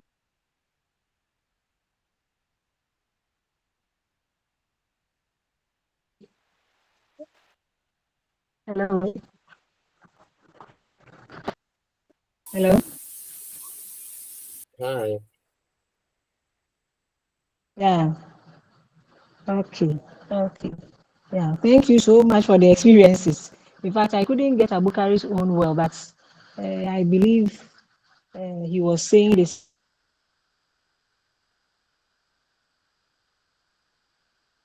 same thing as Jason. So you see, when students try to behave like that, if you don't take care, you are going to do certain things that uh, they will make you regret.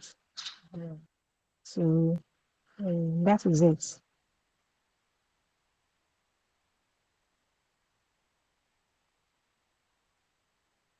Quickly, let's look at any other question again. Do you have other questions again?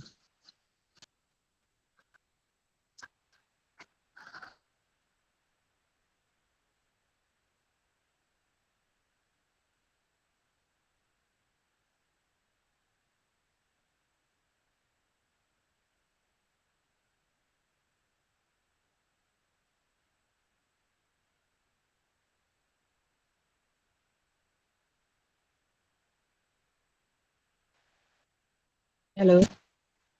Hello? Hello? Hello? Please, you can Hi. hear. Uh-huh. So quickly, so take your lesson plan, the template. Okay. The template that I shared with you, the learning planner.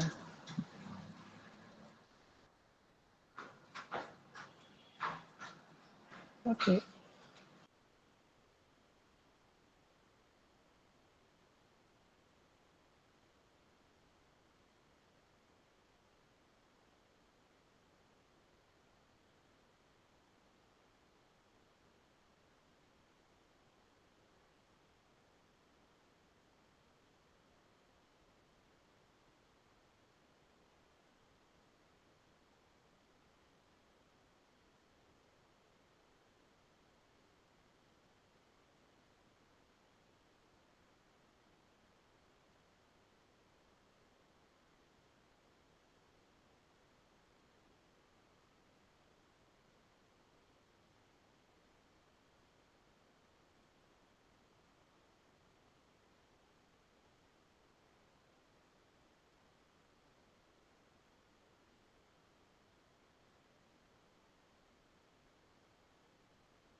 All right. Have you opened your lesson plans?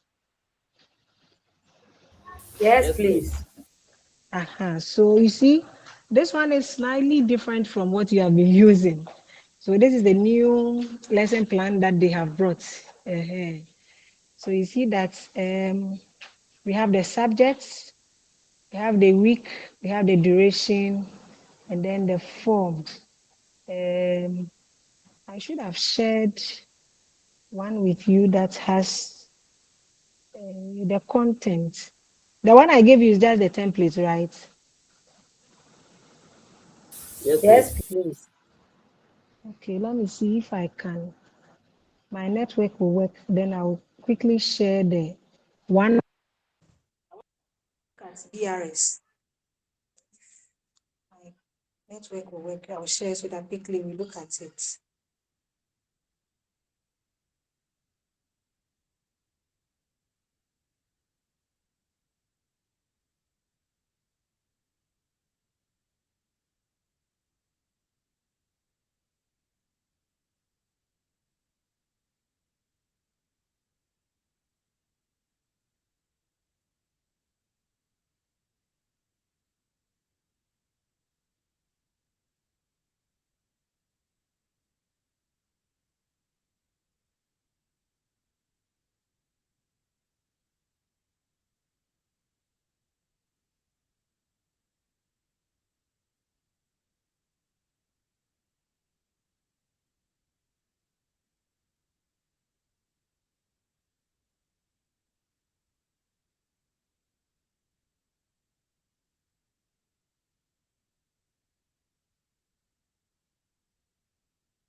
The line I've shared with you, right? Yes, please. I've sent it to them.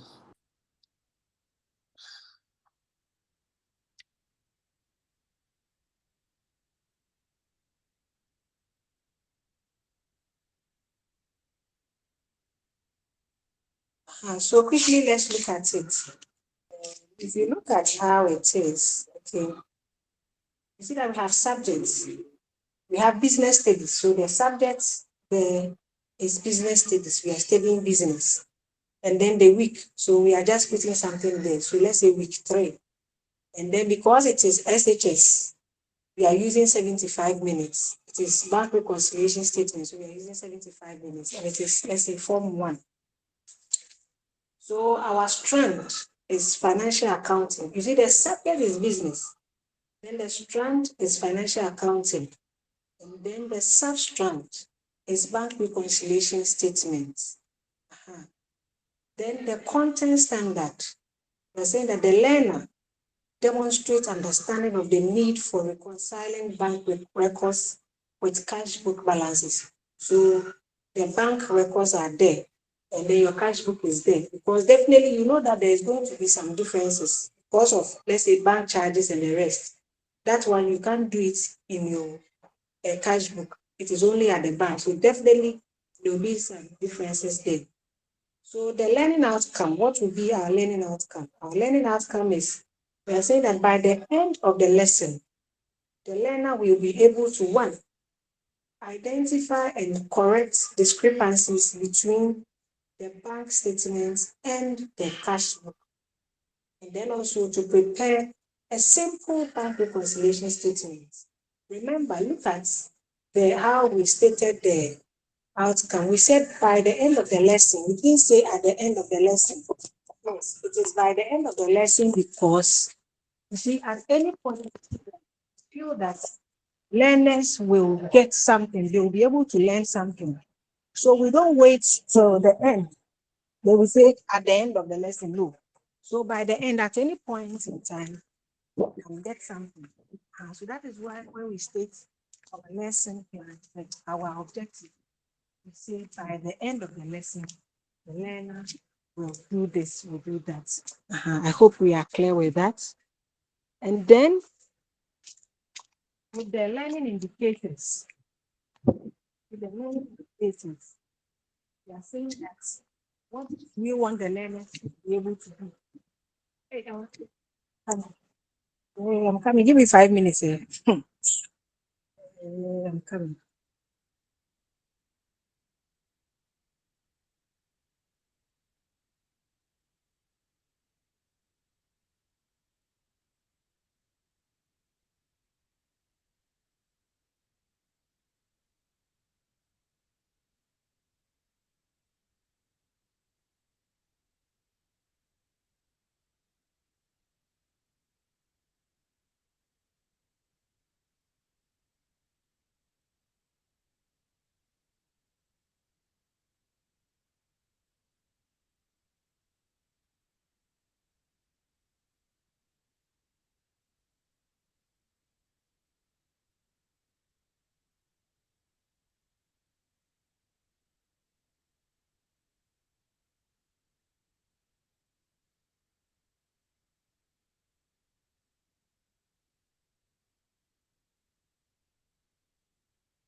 the button.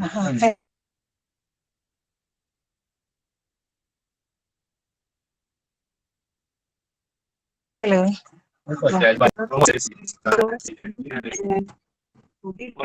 I know for you. So, as I said, the learning indicators, I know my exam. we want them to prepare bank reconciliation statement from a given data. So you give them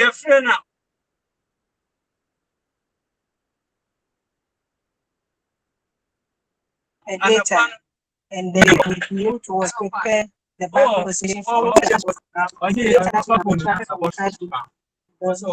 You take their bank balances and check compare it's then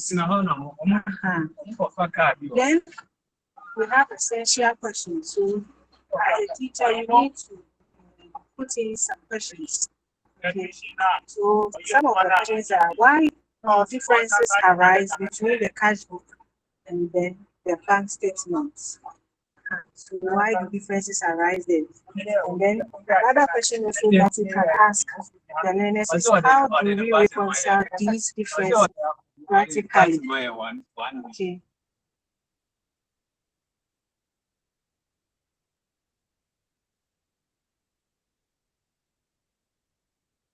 Yes, Rita.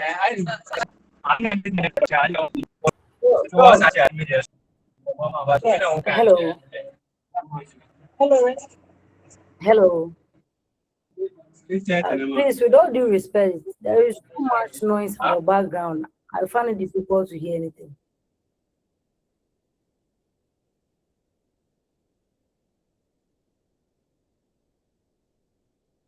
There's noise inside there. I'm coming. Let me come coming.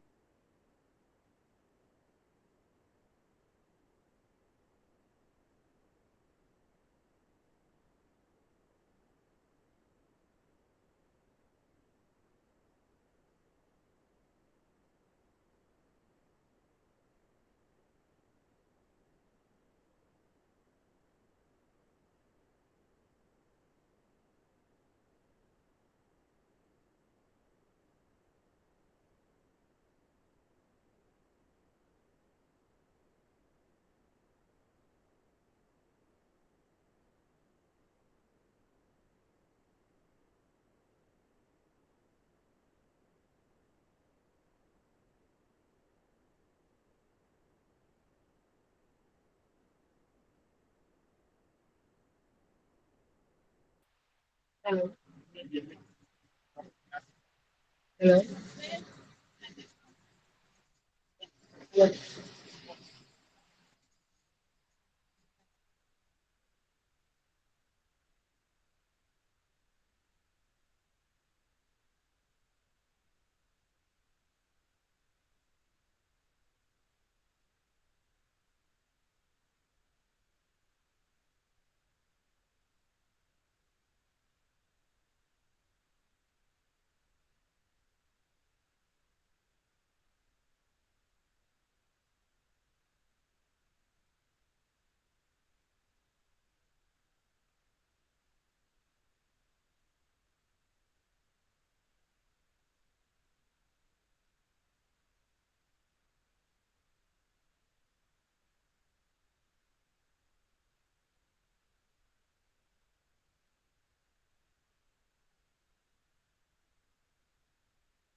Hello.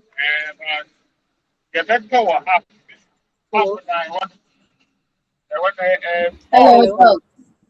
Hello. Forgive me. I'm moving, so I'm having challenges. Let me quickly hurry up and then we can end. So as I said, there are certain questions that you need to ask them. Yeah, learners. So you can ask. So why do you think there are differences in the cash book and the bank statement? You see that they will be telling you. And then again, you can ask them, how do we reconcile these differences practically? So that is when you pick the cash book and then the bank statement for them to actually work on it. Again, you see in the lesson planner, there are some 21st century skills that you need to give to the learners. So one is guided practice. Now we are saying that you don't have to work for the learners. You need to guide them. So guided practice. And then they have to also do collaborative learning. They learn with their colleagues. So you group them. So collaborative learning will be there. And then we have direct instruction. Remember, we saw direct instruction there. Some points you need to explain to them. Some two you need to do demonstration. So direct instruction comes in there. And then we have the teaching learning resources. What are the resources that you are taking to class? So you need to take some printed sample questions to class. You need to take printed bank statements to class so that you can show them. And then you need to also give notes on differentiation. Hmm? How do you support differentiation in your class? So you need to support slower learners with step-by-step guidance. So those who are slower learners, you support them with step-by-step guidance. And then you encourage advanced learners to also create sample questions to help them. If they are advanced learners, you can create some questions to help them. Then in the lesson planner, you need to bring out some keywords. So some keywords that you have to bring are cash book is one, bank statement is there, unpresented checks, uncredited checks, then reconciliation. They should know these keywords. If you are doing bank reconciliation, these are some of the keywords you should know. Then after that, you start your main lesson. Okay, so lesson one, main lesson drawing on concept, skills, and then competencies. Okay, to reinforce as in the subject teacher manual. So in your manual, these are there. Okay, so the teacher activity and then the learner activity will come. As we do in our old lesson plan, we do that we have teacher activity there, and then the learner activity there. So starter, you sometimes you need to give a starter. Then you can come and then you can see that the class is boring. So you need to give them a starter. Stand up. I'm giving you work. That ends with sin. So promotion. Then you tell them you to action. So in that order to make the class lively. Then from there you do your introduction and then you continue with your sharing of your objectives and you start your lesson. In that order. So this is it.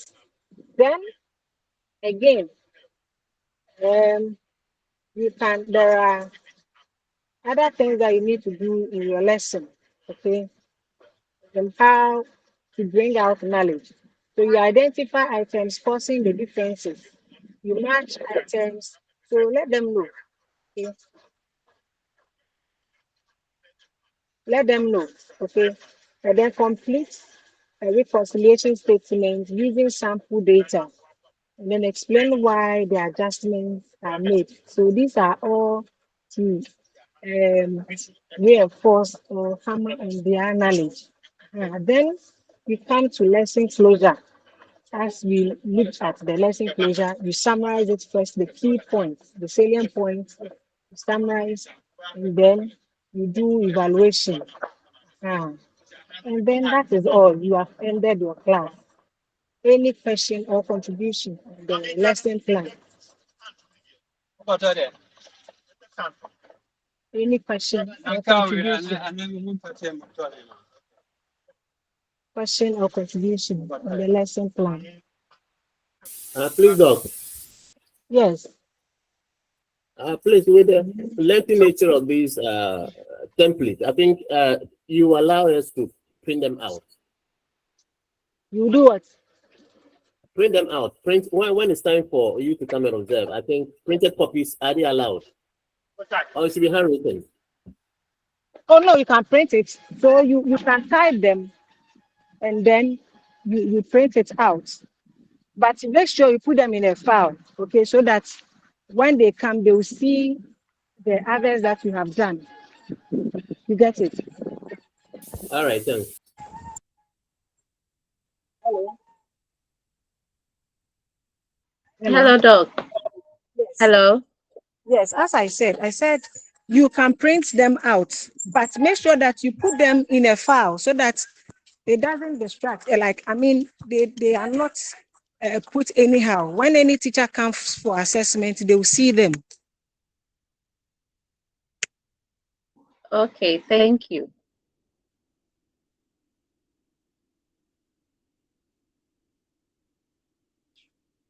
Any other question?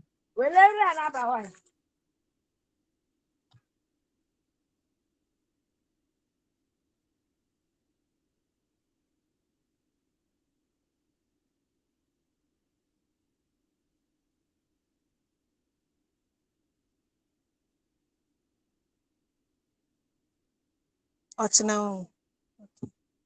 Okay, so any other question? Hello. No, Doc. Yes, I'm listening. I said, do you have any question that we are ending? No, please. I don't have.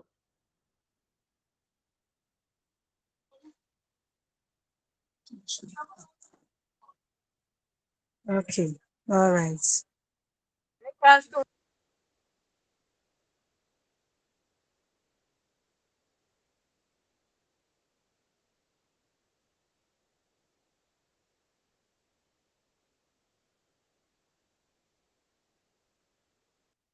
Okay, so as we said, when we are coming, you type them.